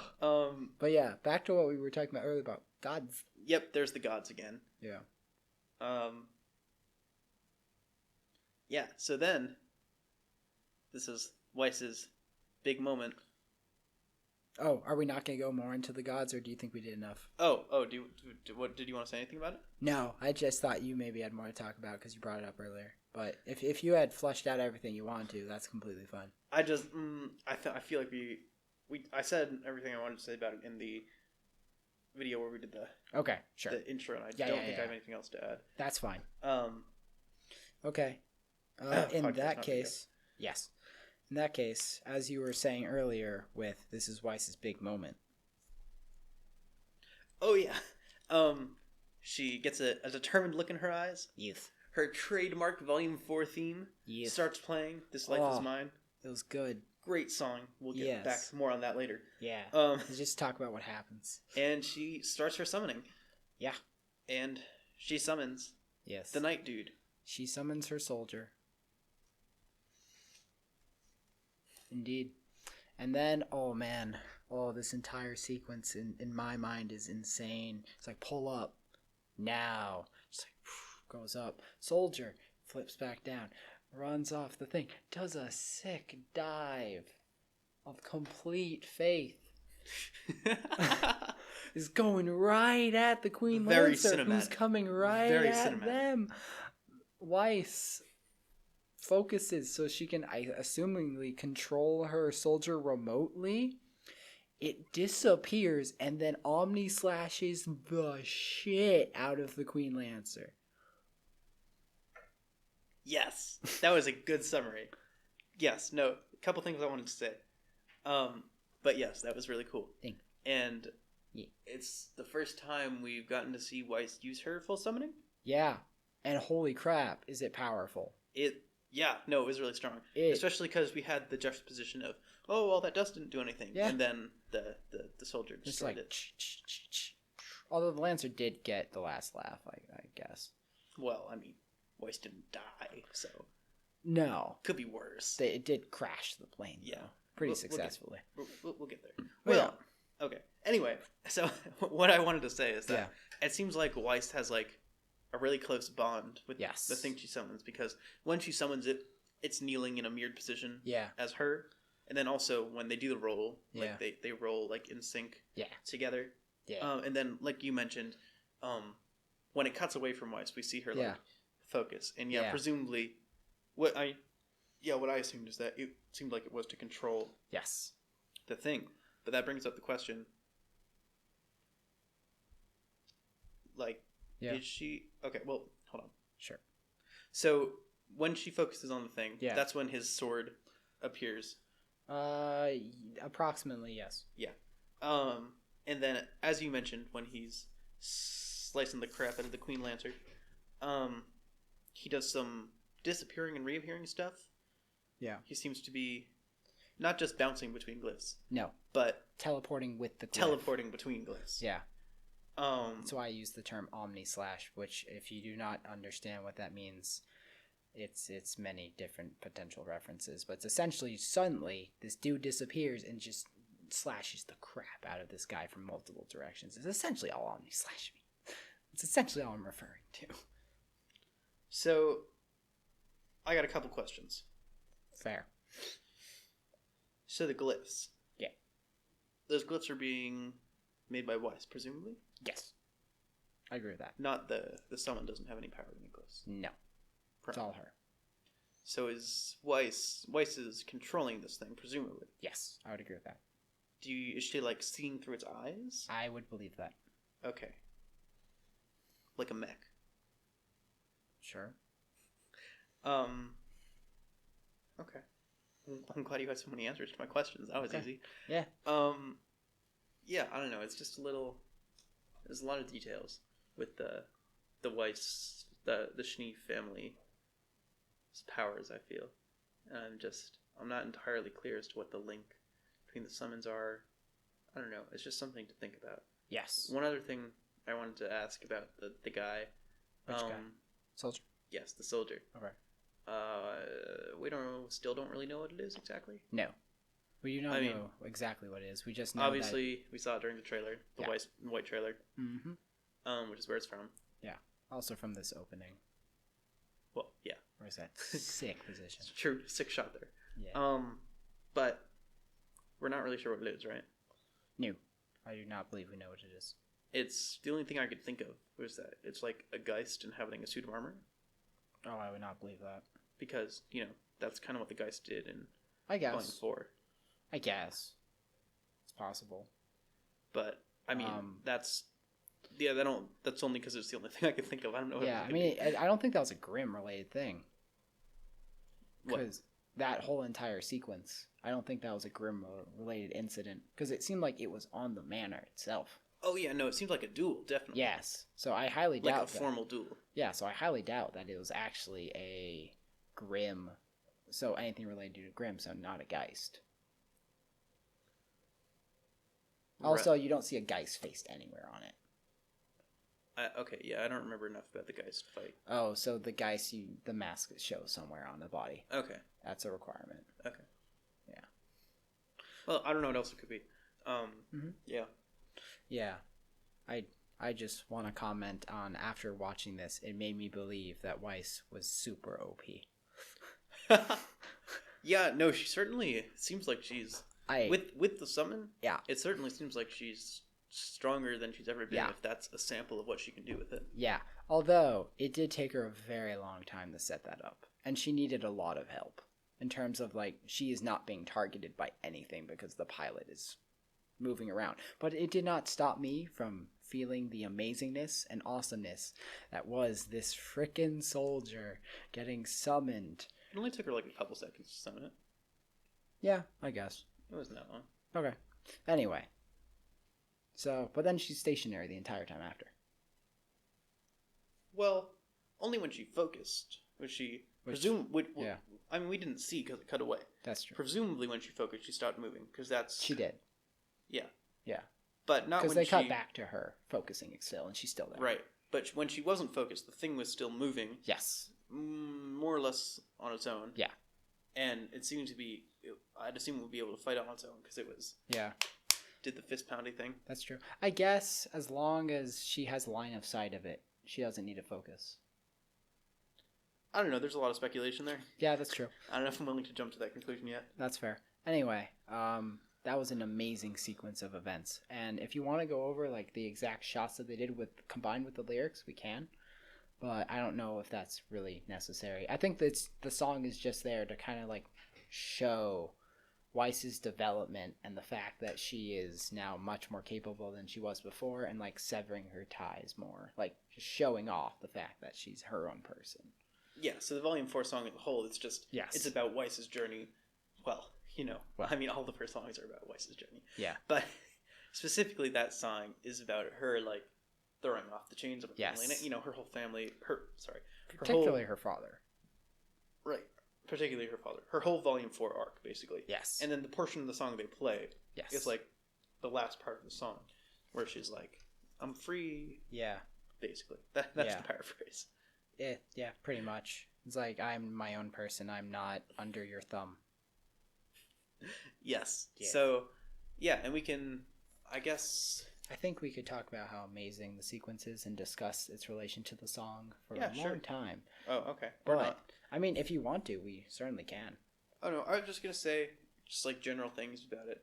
I mean, I think it's because, like, just like at the point of the song, like, Weiss has reached, like, her full potential for them, or it seems like she has, and it seems like she's free from her family. Sure. It's the impression I get from the song. And, like, this is also the point when we see her use her summoning to the fullest potential for the first time. Yeah. And she's away from her family, and this whole entire journey on the ship is that she is escaping her family. Right. And this is, like, the final test of gaining that freedom, is beating this frickin' Lancer. A little royal test. I see what you did there. Uh-huh. Yeah. Yep. Yeah.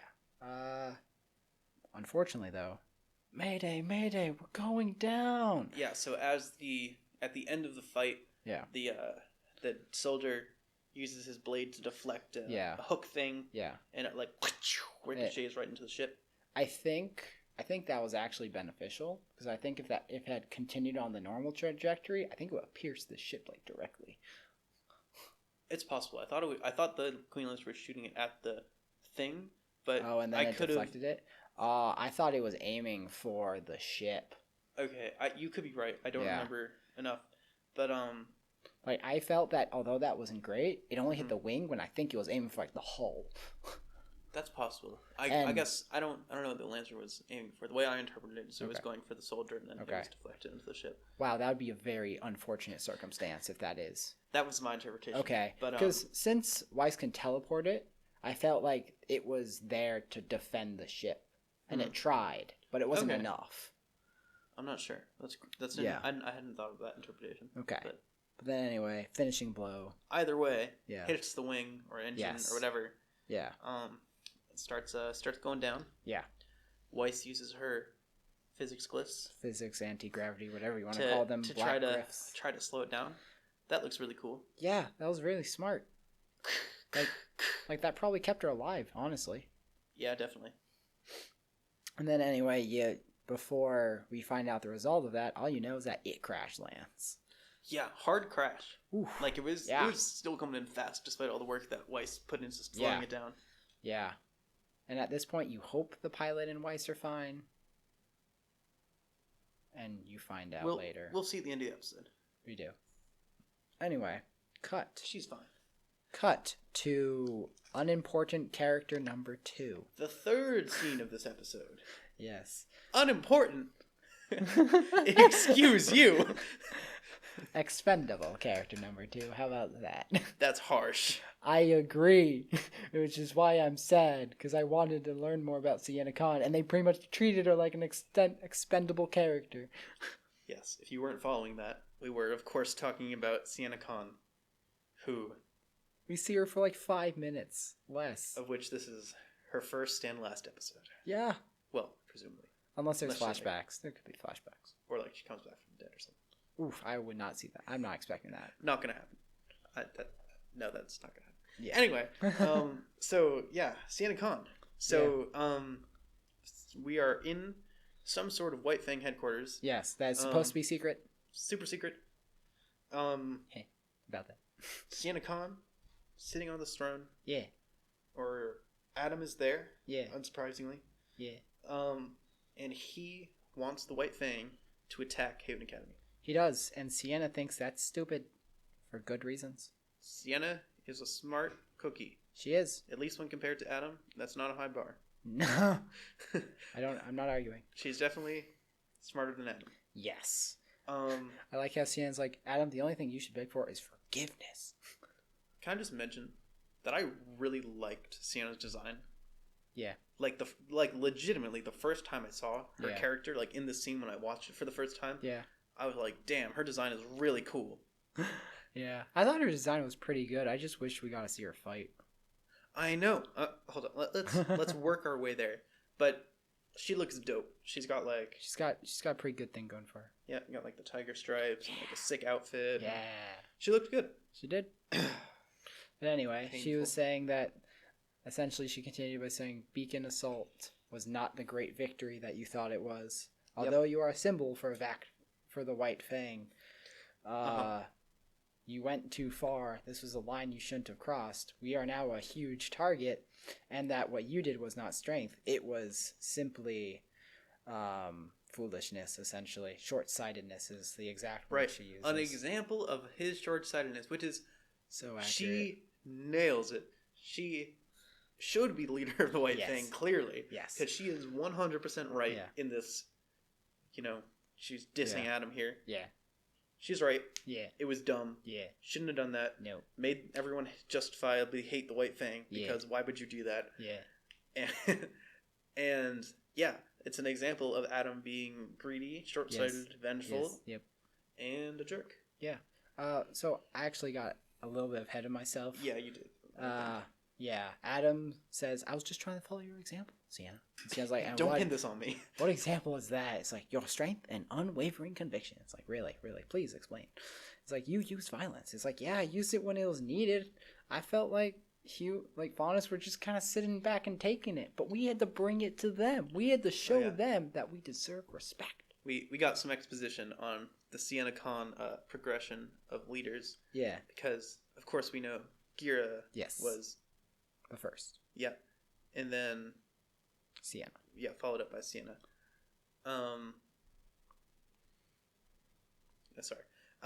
Yeah, followed up by Sienna, who we had only heard of before, and we heard that her methods were more violent. Yes. Than Gira, who is entirely peaceful, wanted to be an entirely pacifist movement. Yeah. And so I think a first reaction upon hearing that is like you're a little wary of Sienna, and not really sure what to think of her, being violent and all that. Yeah. But actually getting to hear her argument and hear her explain her position. Yeah. She does not seem like a bloodthirsty edgelord like Adam is. Not at all. She is a reasonable character and a good leader. Yes. Is from what little we see of her. Yes, I can agree with that. But yeah, besides that, then, as we said earlier, is destroying the academies was too much. You just put a target on the White Fang. For empty promises, she does say, for humans we don't even know who gave us empty promises. Like, Adam, I don't know what kind of leader you're trying to be, but you do not go off the word of arguably your enemy, 1, and 2 empty promises. She's not wrong. Like, short-sightedness, as you already mentioned, is a great way of just encapsulating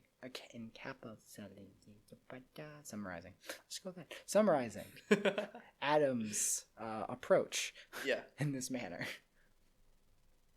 And just to reiterate this, because we didn't explicitly say it. Yeah. But so when Sienna Khan is saying her exposition piece, what she says is to the effect of, peace bred complacency and acceptance of our place in the world. Yep. I will not allow the humans to push us down without pushing back. Correct. Just wanted to say that. Yes. Yeah. So she's like, yes, sometimes violence is necessary, but destroying the academies was not one of those times. Agreed. But anyway, Adam says, well, if you want to find out more about humans, you should speak to one. Hey, Hazel. I know it's not like that, but that's how it felt like to me. And it's like, took you long enough. Hazel! Yeah, more Hazel. The fun, lovable character known as Hazel. This is, when was the last time we... Last time we saw Hazel? Was that Oscar? I think he's only had the... Yeah. That might be the last time. And he was assumingly coming here. So yeah, I mean, we saw him in the intro, so we got to talk about him then. That's true. But yeah, the last time he had a scene was his Oscar scene. Yeah. Incredible. Indeed. I love Hazel. Indeed. Yeah, and then Sienna's like, what the frickin' heck? Why is there a human here? This is grounds for execution. These are grounds for execution. Yeah. The guards just get ready. And then Hazel's just like, I don't want to hurt any of you. Nobody needs to die today. Yes. He's just asking for a moment of her time. Yeah, Hazel is... What a badass. Yeah. He is not concerned at all about being in the middle of like a White Fang secret sanctuary. Nope. Doesn't flinch when the guards point their weapons at him. Nope. Is not concerned in any way. Nope. Which is exemplified in the next line he says, when Sienna says, the longer you stay here, the less likely it comes that you leave alive, or something to that effect. And he says, I'll take those chances. If you don't mind. Hazel thinks he can take everyone in this room. Bold. I love Hazel. Yeah. What a badass. Like, and I think Sienna just sits back down. She's like, I have to respect that. Sigh, whatever. She's like, I have to respect the man who has come to me peacefully, asking just to talk, and doesn't care if we all attack him at the same time. I think this is a man worth listening to. Oh yeah, so the characterization of Hazel. Hazel seems like a pretty relaxed, I mean, maybe not relaxed, but peaceful-ish. Nonchalant? Maybe. He's not very concerned about others. Unconcerned. He's very confident. Other synonyms. He is confident. Yes, I think Yes. that's the idea. Yeah. Um, But he's also not stuck up, and he's also he's going to look for a way, seemingly, that is going to be peaceful and works out for... he doesn't seem crazy like Tyrion. Oh, most certainly He not. doesn't seem like a dick like Watts. No. And he doesn't seem crazy like Cinder. Power hungry. Yeah. Like Cinder. Or bloodthirsty. He's not bloodthirsty. Yeah. Yeah. Based on the scene. Yes. Yeah. Which is great. Yes. So I'm excited for his character. Uh-huh. Anyway. And then he could just continue, you don't have to like me. But you don't need to like me to get results. And then Sion's like, I don't think you guys know what have you guys been listening? Really? I'm not trying to kill people. I'm just trying to make things equal, and if violence is the only way to do it, I'll do it. I'm just not going to get pushed down by humans. We are going to be equal. Sienna is a little angry about all this, clearly. Yeah. The whole human faunus conflict. Yeah. But her goal is by and large pretty reasonable. Yes. She just wants the faunus to be respected. Yes. By the humans, so that they're not Yeah. discriminated against, etc. Yeah. And she doesn't think she could win in a war against the humans. Right, and she thinks that because she's not an idiot. Yeah. And then Adam's like, we can win. Because he is an idiot. And then Hazel looks at him and is like, I'm sorry? That's not in the script, sir. Adam doesn't care. He keeps going. We see some Adam's crazy edgelord come out. Yeah, you see his superior complex. Yeah. Is that where your superiority complex? Superiority complex, I guess. Is that where you're? I guess I was going more for like his elitist. There it is. He has elitist attitude. There you go. He's like, Faunus are superior, and that doesn't even count Hazel's master. We're just better to begin with. We can totally kill and dominate these humans, and then they should serve us. He says this with a friggin' smile on his face. He does. Gosh darn this kid, He's punk. Yeah. So Sienna doesn't think that they can win the war against the humans. No. And I doubt she'd want to fight one, even if they could. Is Yeah. my impression. Adam, however, is more than willing to because. Oh, he's ready to slaughter some people. Oh yeah, he really hates. I don't know if you've got this, but Adam really hates humans. They don't mix. Adam and humans don't mix. Don't mix. But yeah, then Sienna's just kind of like, unless you have more you want to say about that. You go. I forgot what I was going to say. Sienna's kind of, I'm done with this talk. Oh yeah. Okay, so sorry, I remembered. So Adam wants the humans to serve the faunus. Yeah. Seems like this plan is a little hypocritical. How so? Adam's like, oh man, those humans are jerks for treating us poorly and making us serve them. Yeah. We should do the same thing. Yeah. It's the cycle of hatred. It's not a great plan. Oh no, it is very foolish. It is not based in logic. You might even say short-sighted. I wonder where we got that one from. See how I tied that back into the episode? Yeah, he is very emotionally driven, if you haven't noticed. Yeah. The thing on top of his head, it's not exactly for thinking overly logically. It's more for being used to speak his mind and kill people. Yes. Effectively. As we will see soon. Yeah. Oh, gosh. Anyway, so Sienna calls for her guards. Yep. It's like, I had enough of this conversation because that's fair. Yeah. And guards the don't guards respond. don't do anything. Yeah. That's bad. That's a bad sign. Never a good sign. No. So then Adam gets to keep talking. Yeah, he does. And we slowly come to the realization that this appears to be a coup. It is a coup. He's like, hey, I will admit, I am popular. That was spot on. Yeah. It's like, yeah, people already see me as high leader. Not you anymore. Mm-hmm. Yeah. It's a coup. But yeah. Meanwhile, Hazel's like, what? Yeah. Hazel's like, what are you doing? He's like, what's best for the faunus? First of all, bull. It's bull. I know you're a bull, but not that kind of bull. It's just bull. Yeah, so it seems like, I mean, we know that Adam had sway over the Veil cell. Yeah. And we knew that he had a presence in Menagerie through Corsican Finnick. Seemed to be serving him. And many of the faunus there seem to also be sympathetic with that cause. Yes. But yeah, this is the first time we've seen. I mean, Sienna Khan's guards. All of the guards on shift, which could have been organized, whatever, are all loyal to Adam as well. Yeah, which that was so okay. I did just criticize him for not thinking. That was actually smart. Yeah, I'll get to that in a sec. Anyway, so he's a bunch more guards. Run in, White Fang members, whatever. Yeah. Run in. Yeah. Guns. Yeah. Sienna was ready to go for about 5 seconds before she realized that every single person who was entering this room, barring Hazel, is trying to kill her. Ironically, only the human is not trying to kill her. Yeah. But anyway. Maybe the enemy was us all along. Whoa. But yeah. Yeah. So. Then Adam's kind of like, from this day forward, I will be the leader of the White Fang. And Sienna's ready to fight, but Adam gets the first blow. Yeah, and what a blow it is. Sienna says something to the effect of, if you think I'm just gonna lay down and let you become the High Leader, you're wrong.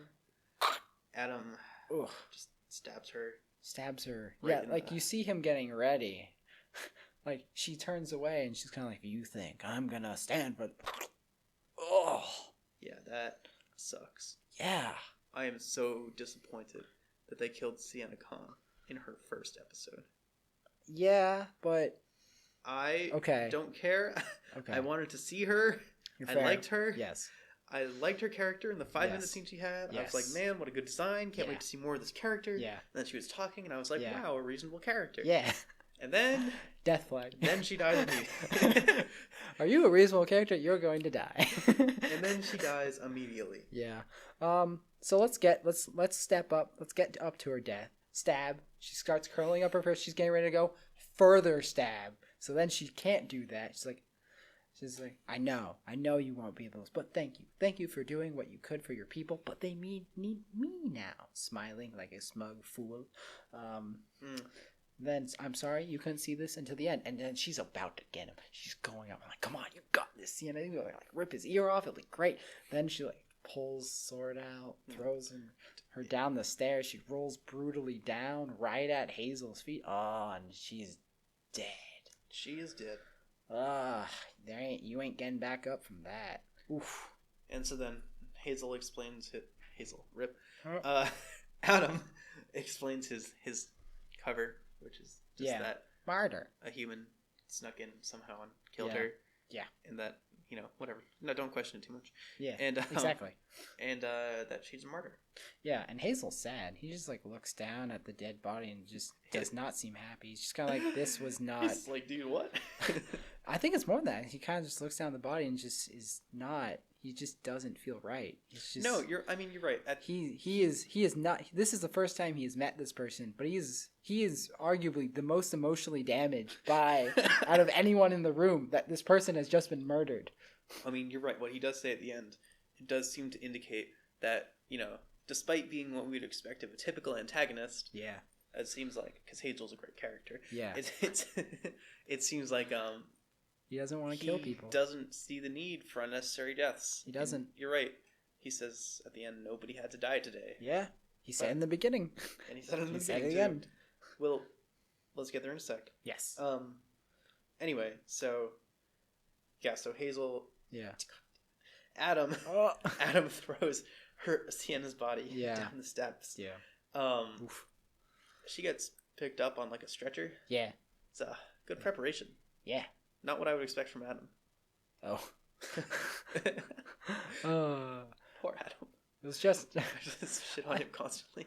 Well, I mean, okay, so I had just ridiculed his intelligence, but in terms of coups go, this wasn't bad. This wasn't a bad coup. It was a shitty one in terms of what happened to the other person. Cause I mean, it worked, yeah. It worked. It's just, damn.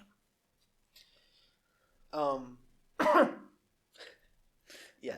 Then Hazel's kind of like, when were you planning on telling me? Wasn't your concern, really. Not really part of your business. This was my business, not yours. Nobody needed to die today. Yeah. And then he said, it's our business. Yeah. And I don't appreciate you holding things like that from me, which is fair. It's like, what? You're just going to kill the person? Is, very calm about this, as is his standard. Yeah.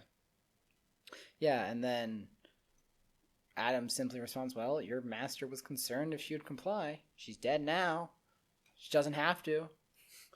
It's like, wow. Wow, you're a jerk. Nobody need to die today. He leaves Adam, an idealist in terms of smug fashion. Gets into the chair in a very, very punk-like, silly pose. And is like, I disagree. It's kind of like, wow, this frickin' punk. You don't deserve to sit in that chair. You do a great Adam impression. I'm just throwing it out there. Thank you. But yeah, what a bloodthirsty son of a gun. This smug little piece of crud killed this potentially interesting character. Yeah. And is just gonna roll with it. And so more importantly, Adam is now the leader of the White Fang. Yeah, that's bad. Yes. Think of the implications. Yes, that is bad. Because, it may have seemed like he was in control before, at least of the veiled part. Yeah. But now he is actually definitely, objectively in control of the White Fang. Yeah. If you thought he wasn't, guess what? Now he is. And this might have negative consequences for Blake's campaign to retake the White Fang. If you haven't noticed, Adams doesn't exactly like Blake. Yes. So it seems like I actually well. Let's not is frustrated with Blake. Let's go with that. Has something against Blake. Yes, that's true. So it seems like what we're leading up to here is looking far in the future. Yes. It looks like what we're looking up to is we're going to have a Blake Adam collision. I would imagine so, yes. So they are dead set against each other right now in opposite paths. Also, there is nothing stopping Salem's group working with Adam to try to destroy Haven. Right. Adam is basically under Salem's control, whether he sees it that way or not. I would certainly... I don't know if under control is the right word. I think the way to put it is that being manipulated by. Yeah, okay, that's fair. So, because he thinks he's doing what he wants to do, and that just happens to work with what Salem wants as well. Right. So, it's more beneficial for Salem, because destroying Haven is not exactly against what she wants to do, as far as I can tell. Considering taking down Beacon was something that was fine. I don't see why taking down Haven would be much worse. Right. So, not overly shocking. And things are not looking very optimistic for reconciling this conflict with the humans, with Sienna Khan dead. No. Adam does not want anything to do with that. No, he wants a hierarchy. He just wants to flip it. Yeah. Which, not a great way to handle things. Yeah, so... Who needs diplomacy? Yeah, so it looks like we're heading for a conflict with Blake later. Hopefully we'll be able to see more of that in the next episode. We didn't see any of Blake or Yang in this episode. This is true. Or RWBY. Correct. They mentioned her name, though. Yeah, that's true. Yeah, they did. They talked about her. It's fine. It's as if she was in the now. But anyway. Yeah. Is there anything else you want to mention about this whole fiasco? Before we... Other than that I'm very disappointed? No. Okay.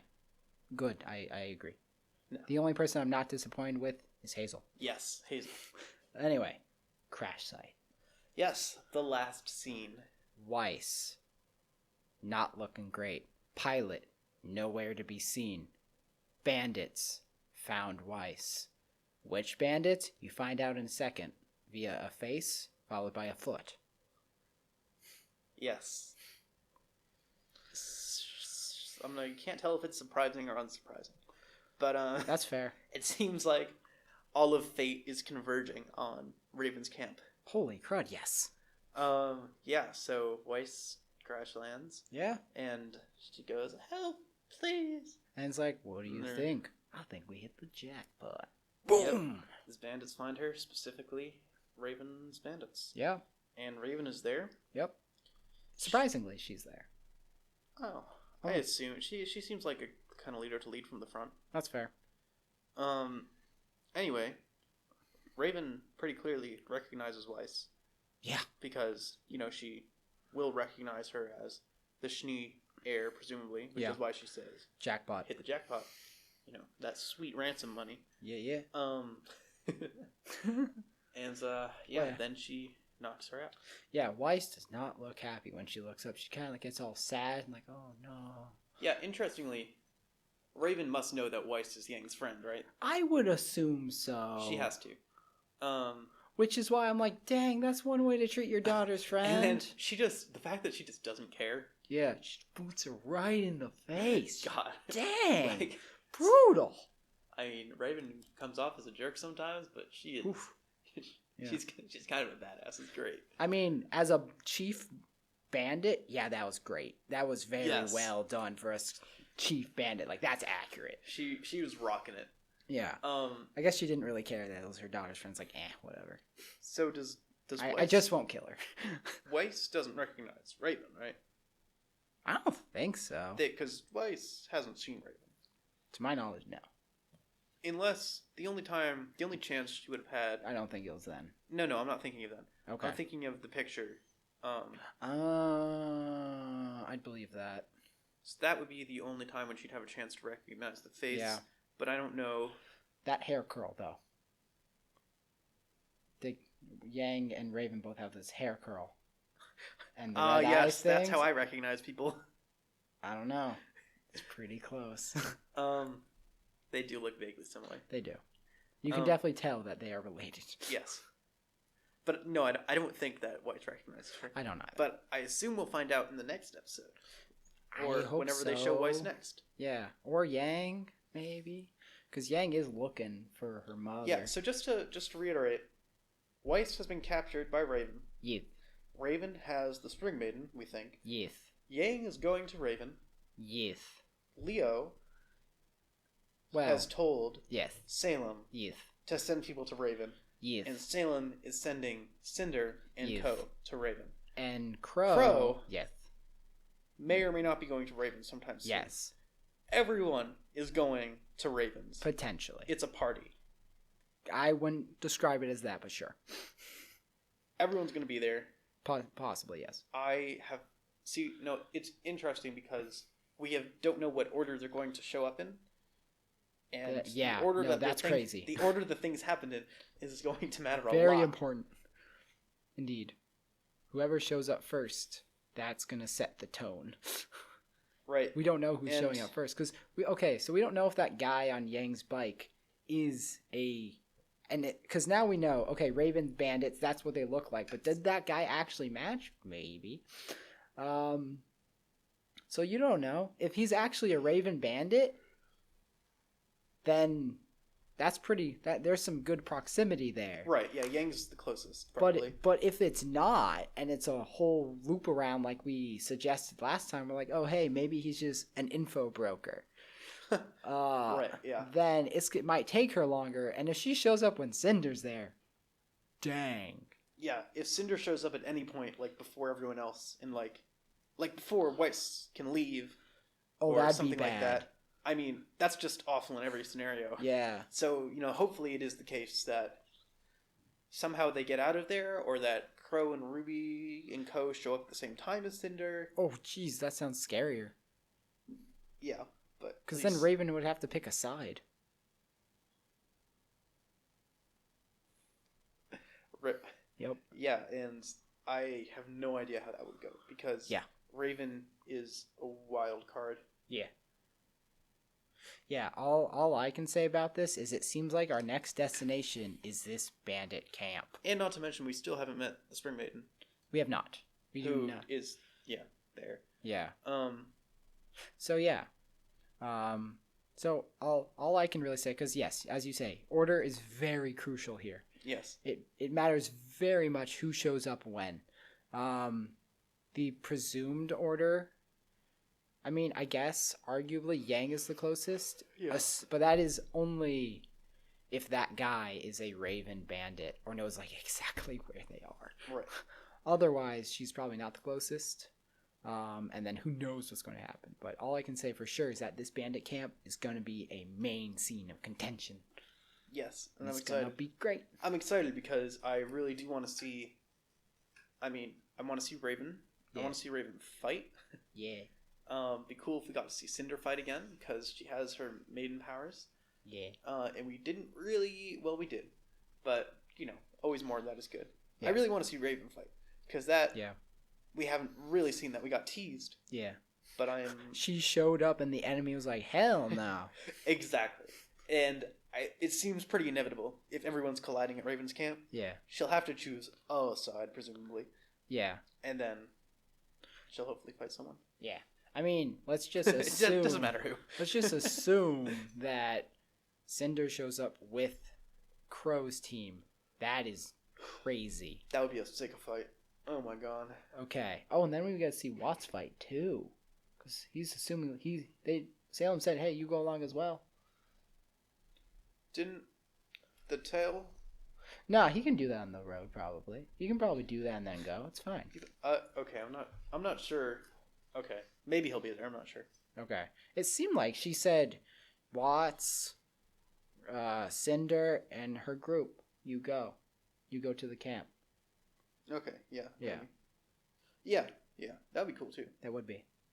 But I don't know what is going to happen, but I'm excited to watch the next episode to see. I would be very surprised if Crow's group goes there because one, I don't think Leah would let them.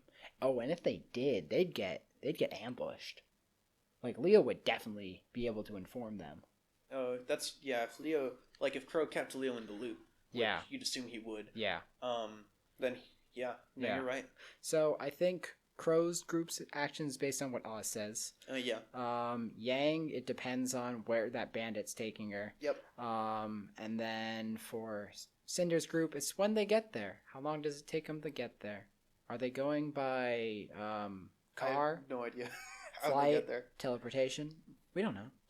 And White's already there. Yeah, Weiss will get dragged there. It's fine. She'll be there just in chains. Oh, ironically, she's now in bondage to someone else. You're right. Dang. Wow. That's rough. Yes. I'm free. And specifically, in case you weren't following that in her song, she talks about literal chains. Yeah.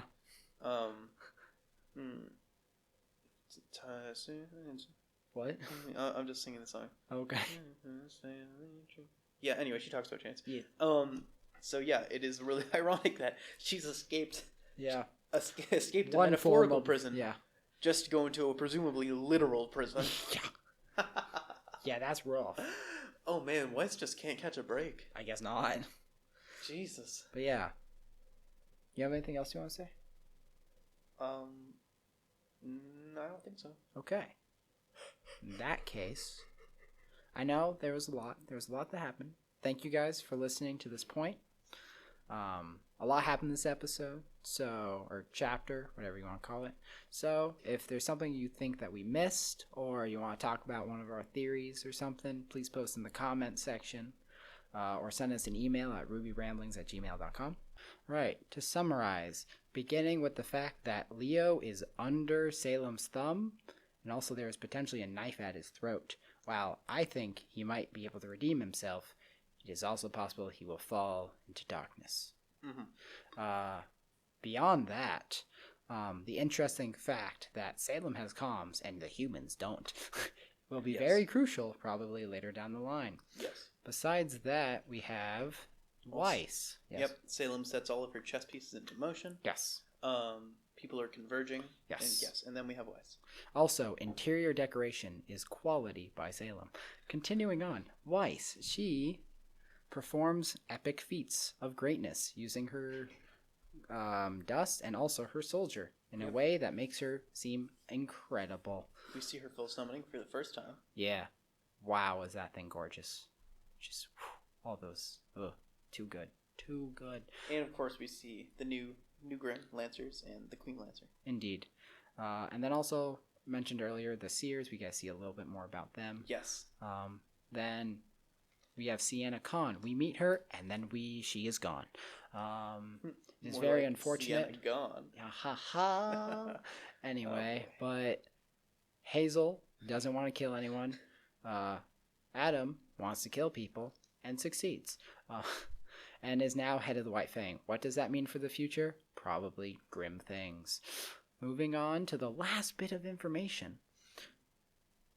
Weiss crash lands after doing a really good job being the Queen Lancer, but not enough. And is found by Raven, only confirming the fact that everything is going to go to Raven's camp, whether she wants it to or not. Yes. So yeah, that's going to be a fun little bit of news. Anything else you want to add about the summary? No, just some other tidbits we mentioned were about Grimm sleeping. Yes. Whether that had any significance. We talked about we mentioned religion a little bit. Slightly. Talked about how cool Hazel was. And how much we dislike Adam, but that's typical. Yes, we spent a long time talking about Adam. Typical, though. And of course we talked about some of Salem's strategy and her relationship with Cinder. Yes. Some theories about Cinder's, powers, right. Yeah, etc. And the Silver Eyes effect on them. Yep, that's pretty much it. Okay. In that case, thank you very much for listening again. To the non-spoiler bit. Yes. Now we will transition into the spoiler bit. Warning, spoilers are about to appear. We are now going to talk about the rest of Volume 5. If you have not seen the rest of Volume 5, please stop now. Beep. Okay. Alright, now we're in spoiler mode. Are you ready? Yep. Alright. Comms are down. Haven is fine, even after all this crud, because they saved the bombs. But, as we mentioned last time, Leo's death, huge consequences. Like, with the fact, when you put it into more context of that, oh hey, with Leo gone, it doesn't even matter all the political issues. The fact that, that the comms issue of like, oh hey, Salem can do whatever she wants. Right. It's like, that's serious business. Also, that seer can probably stay there. That seer probably doesn't have to go. If it's hidden and they don't find that. Right, it is in the secret compartment, yeah. Right? It's not like just floating around. Yeah, it can eavesdrop on every single meeting that happens in that room. You're right. That has significant consequences. You're right. That's a good point. Yeah. Besides that, assuming this is what Salem planned all along, that, oh hey, killing Leo is going to cause an issue, and since I have comms and they don't, or they don't have as many because they couldn't take out the local comms, it's right. Still in my benefit. Mm-hmm. Yeah. Also, the fact that we mentioned many times before, I was blatantly incorrect. Leo's just not doing well. Oh man, it was watching him again. It's just it's so pathetic. It is. It's so unfortunate. Like, I had so much faith. Yeah, I felt that he was. Yeah, I thought he was gonna get out of the cowardly corner. Instead, he just gets stabbed in his office. Just get slaughtered in his office by the thing that choked him out. Yeah. Gosh. No. Yeah, he is. Yeah. Mm-hmm. Some things I wanted to mention.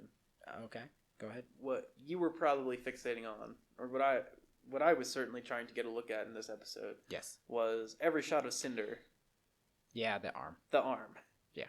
The arm. Were there any clues? Absolutely none. Beside the fact that there is a physical, tangible thing there, but that it is non-moving. I felt like the animation was a little weird. Like with the cloth. It's a little wiggly. No, I know. So for that felt like, so imagine your arm is completely useless. It's just going to be like this. Yeah, right. Just straight. Yeah. In case you can't see Tristan. Yeah. I'm trying to do anything. Anyway, so that's what it seemed like it was the entire time, which was a very well, that hid that fact very well. That arm is non-functional. Of course. Like, it seemed non-functional in this entire scene, which I was trying to find, like, oh, hey. Like, I was trying to find, is there an arm there? Yes, there is a physical thing there. There's definitely a thing there, yeah. But it's not moving. Okay, more on that. Yes.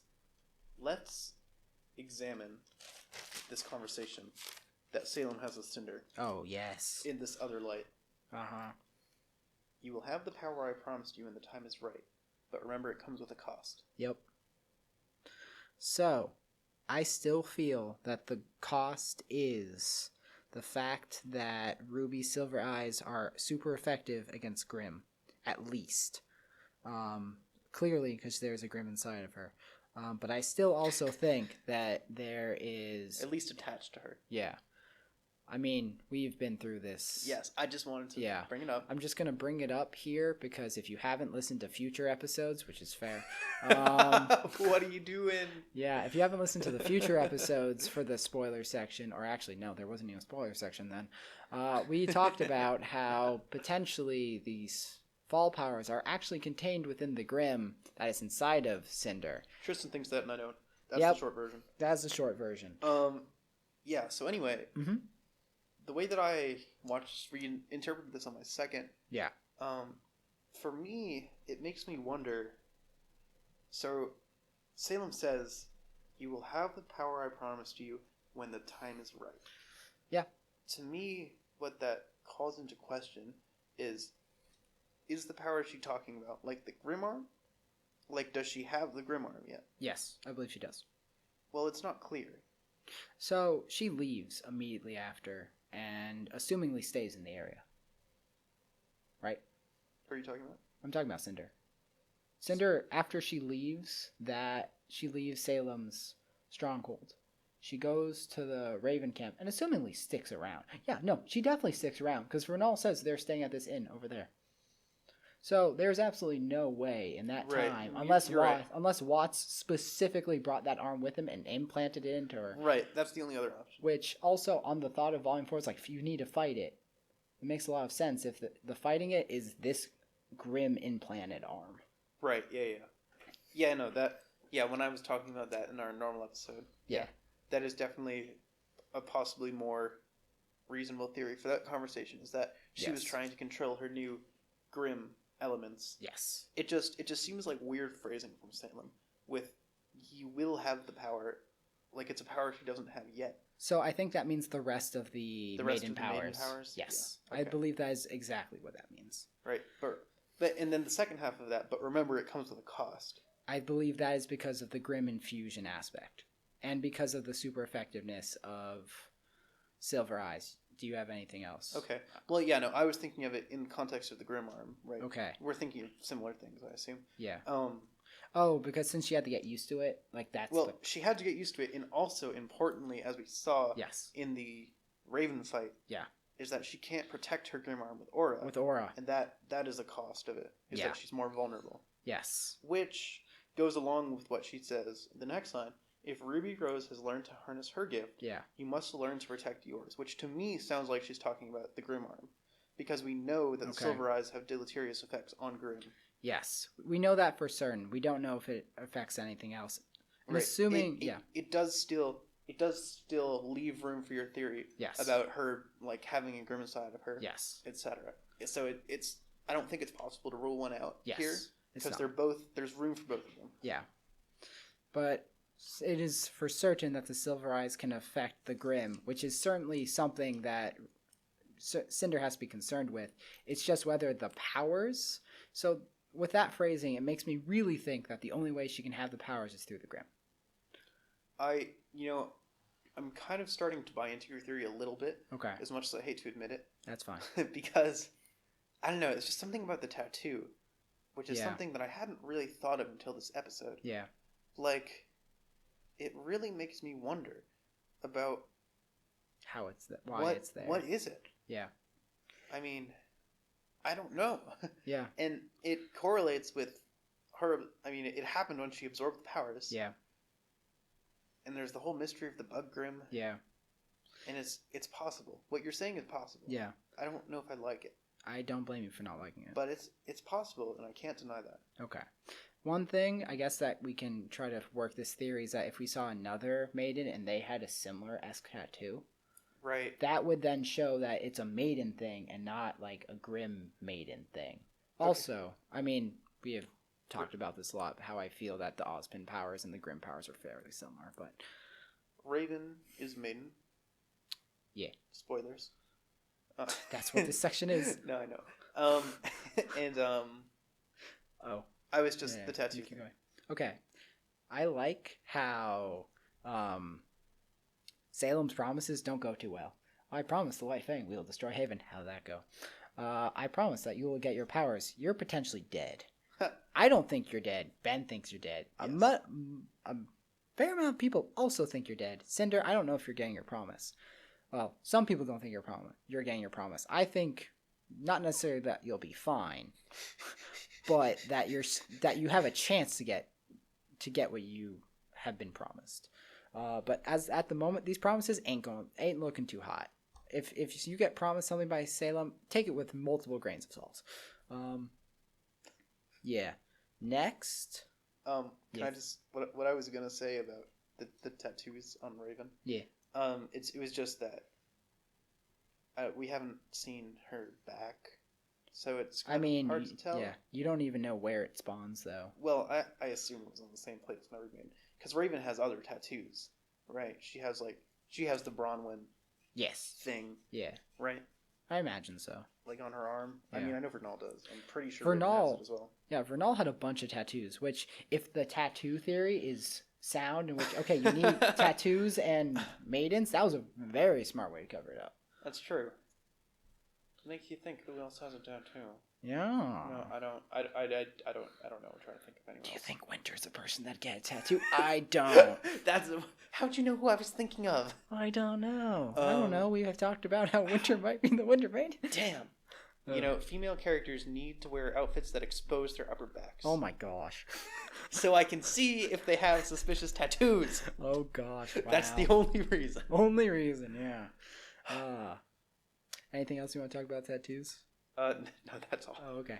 Adam, dethroned very quickly. Great. Just wanted to point out, he's out. Pretty much as soon as he came in, he's been kicked out. Yeah, I'm still mad about the SiennaCon thing. Oh, very much so. But is the White Fang going to be okay? Because... What do you mean? So, humans dislike them for good reason. Yeah. Was this saving Haven good enough to make it so that they will be less hated? I don't think so. I think that they are going to have a very difficult time. I think they're going to have a hard time, but I think they'll be able to do it. Okay. They were at the fall of Beacon. Yes. But really, I think the only people who know that are... The entire world? The people who were there. No, the entire world knows, because it's broadcast. But Gira didn't know. That's true. So maybe they didn't. So maybe... Oh. You might be right.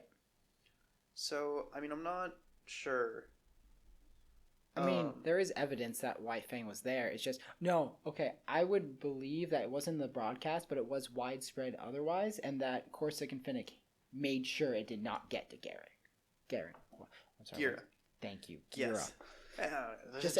Just ensure he did not get there. Yeah, that's true. We know that they have, had a grip over the flow of the information leaving and coming to the island. Yeah. It is hard to say. I don't remember them as explicitly being in the broadcast from what I can remember. I don't think they were. But I don't know. I don't think they were in the broadcast. Before the feed was cut. Yeah. But Cinder was... I don't know. I don't think they were. It's possible they were. Rethinking it, I don't think they were either. Okay, so I'm not sure if the whole world hates them for that reason any more than they did already. Right. Since Sienna's Council, you put a target on our back, it makes me think that it is widespread. Okay. And it's just that it was kept from Gira by Corsic and Finnick for very good reason. It's possible, yeah. Because they knew about it, and even if if they were, because they were like, oh yeah, we found this out last episode. They're like, oh, we found that out. Yeah, we're really kind of sad about that. There's a splinter group. And obviously Sienna knew about it. Yeah, and Sienna knew about it, so it makes you think that is widespread knowledge. I don't know. I'm sure we'll find out next volume. Maybe.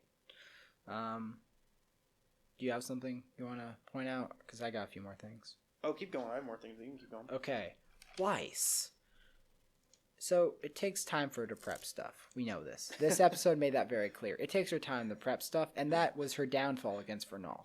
You were foreshadowing that so hard. Yeah. Yeah. Yes, no, but yeah.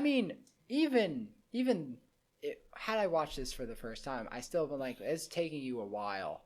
Like, no, I'm still on the fence about that. Okay. But okay, it's valid. Because all the maneuvering, had she just been fighting this thing on her own, she wouldn't have been able to do that. No way. All those lancers, all those projectiles, I don't think she would not have time to summon that. She'd have to hide and then summon it. Right. And then the lancer, if it's smart enough, would just go after her instead of the soldier, which I think it would. Right. Yeah, Considering I believe it went after the ship and not the soldier. We did have an inkling of that weakness, which is, as we learn, her... Yeah. I mean, she didn't die. It was her death. Close. Yes. She was close. Had there not been a miracle, John, semblance being unlocked, she probably would have been dead. A little more about the Queen Lancer. Okay. In the summoning or anything else? Yeah, both. Okay. One thing, it's more impressive to me that they survived that the Queen Lancer survived the dust explosion. Okay. Given what was spelled out to us about how Grimm don't have aura, right? They don't. So they have armor. Right. So presumably they're susceptible all the time. Yes. Except for any natural armor that they have. So I just find that her surviving that was... I mean, it makes you think that they got hurt by it, but not enough. Like, it probably took damage, just not lethal damage. Yeah. Yeah. It was just like, it probably wasn't even a substantial wound, really. It's probably just a minor wound. But anyway. Yeah, one other thing I wanted to say about the summonings, about the Schnee family summonings in particular. So all of the summonings that we've seen from Weiss, or in general, from all of the Schnees, have been, with the exception of one. Mm-hmm. Well, okay. So not counting the soldier right now. Okay. With the exception of one, they've all been Grimm. Yes. We saw the Beowulfs from Winter, Borbetusk. Borbetusk, yep. And then Queen Lancer, of course. Mm-hmm. And then the other one that I'm thinking of is when Winter summoned the birds. Yes. In her fight against Crow, which did not appear to be Grimm.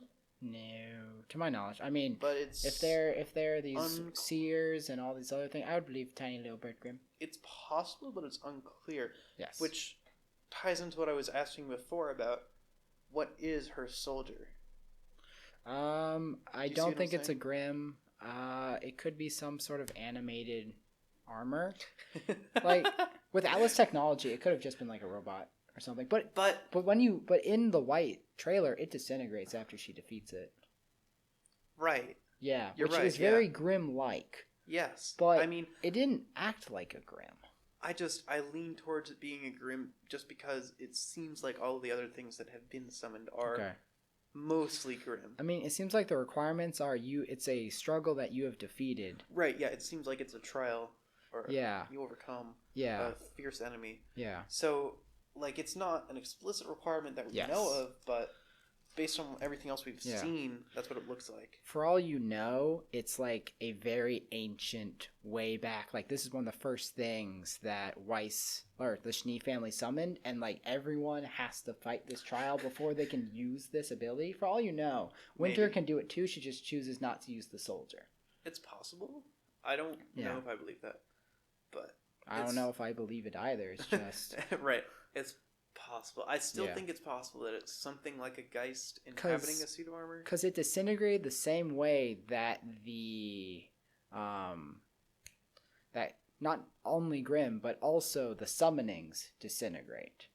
They both disintegrate in the same way, that they just dissolve in thin air. You're talking about the summonings dissolve the same way that Grimm dissolve. Yes. So you can argue... We saw that clearly in this episode. Yeah. So that initial time she fought the soldier, that could have been someone else's summoning. And then she defeated that summoning. I know that seems like really off. Okay, but then that's still just delaying the question of what is it really. Exactly. We still don't know what it is exactly, but which is why I was going on the point. It's like something really ancient and like passed down. Like you. That's actually interesting. Yeah, it's like let's say this was a legendary like warrior or something that one guy initially like defeated, and it's like, okay, we honor this memory by having the first thing you fight to prove yourself is this soldier, or like this is the trial. Right, the royal test. Yeah, the royal test. Interesting. Yeah, that's my thoughts on it because it seems humanoid and not grim. Like, I would very much believe it was a human construct, or... Well, yeah, and knowing what we do now about how Weiss can change the size of it... Yeah. It means that the original size of it, if it were a summon, like you say, then that's unclear. Yes. Yeah, it's true. Yeah, if it's a summon, then you can manipulate the size. Apparently. Yeah. Like, it seems like it was just a giant suit of armor, which, I mean, if you could have used dust to, like, manipulate... Like, maybe before they had robots, they're, like, They had golems. Like, what if that was a golem? I'm just thinking about size manipulation in winter summons. Is it possible that those flock of birds were a flock of Nevermore? Oh, shit. That'd be frightening. That'd be funny. It's just... It's unclear. It's really unclear to me about what the Schnee family... inheritance is. I have a feeling next volume we will learn a lot about that. Oh, yes, you're right. We're going to Atlas. You're right. I'm happy. All right. More do you want to add? I got a few more things. You start. I'll look for the next thing. All right. The things that happen at the camp. The order. Hello, Yang. Yang, why is Weiss in a cage? I will talk to my mother. I will get teleported away. Hi, my name is Cinder, and this is my crew. You are going to help us. I am not the Spring Maiden, but actually am, and pretending not to be. Yeah, that's pretty much everything that happened at the camp.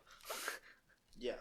It went in an order that was safe for everyone involved. Yeah, so I'm glad that worked out. Yeah.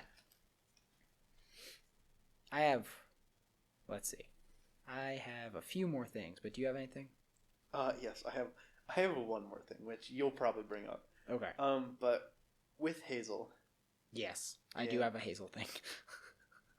It's just something that made me laugh because I don't think I really realized it at the time. Nope. I didn't remember this. Yep. But obviously, at the fight. Yeah. In this volume. Yeah. When Blake shows up. Yeah. And Hazel has been tossed outside. Yeah. And Adam is like asking for help basically. Yeah. And Hazel says, "This is your business, not mine." Oh my gosh, I didn't realize that. That's incredible. Hazel threw it right back in his face. I totally missed that. But he was just like, "Fuck you, Adam. This is what you get." Yeah. Which is, so that's incredible. It's an exact mirror of what Adam says to Hazel. "It's my business, not yours." Wow. That's incredible. Oh my god, Hazel is such a savage. Yeah. And so when I saw that in this episode, I just cracked. I see. I cracked up. I definitely, was like, oh my god, I did not realize that. Yeah. I also, so funny. Okay, I also have something. Hazel's sleeves are rolled up, but if you pay attention to his arms, you can see that they are rolled up to the point where they are at around his elbow.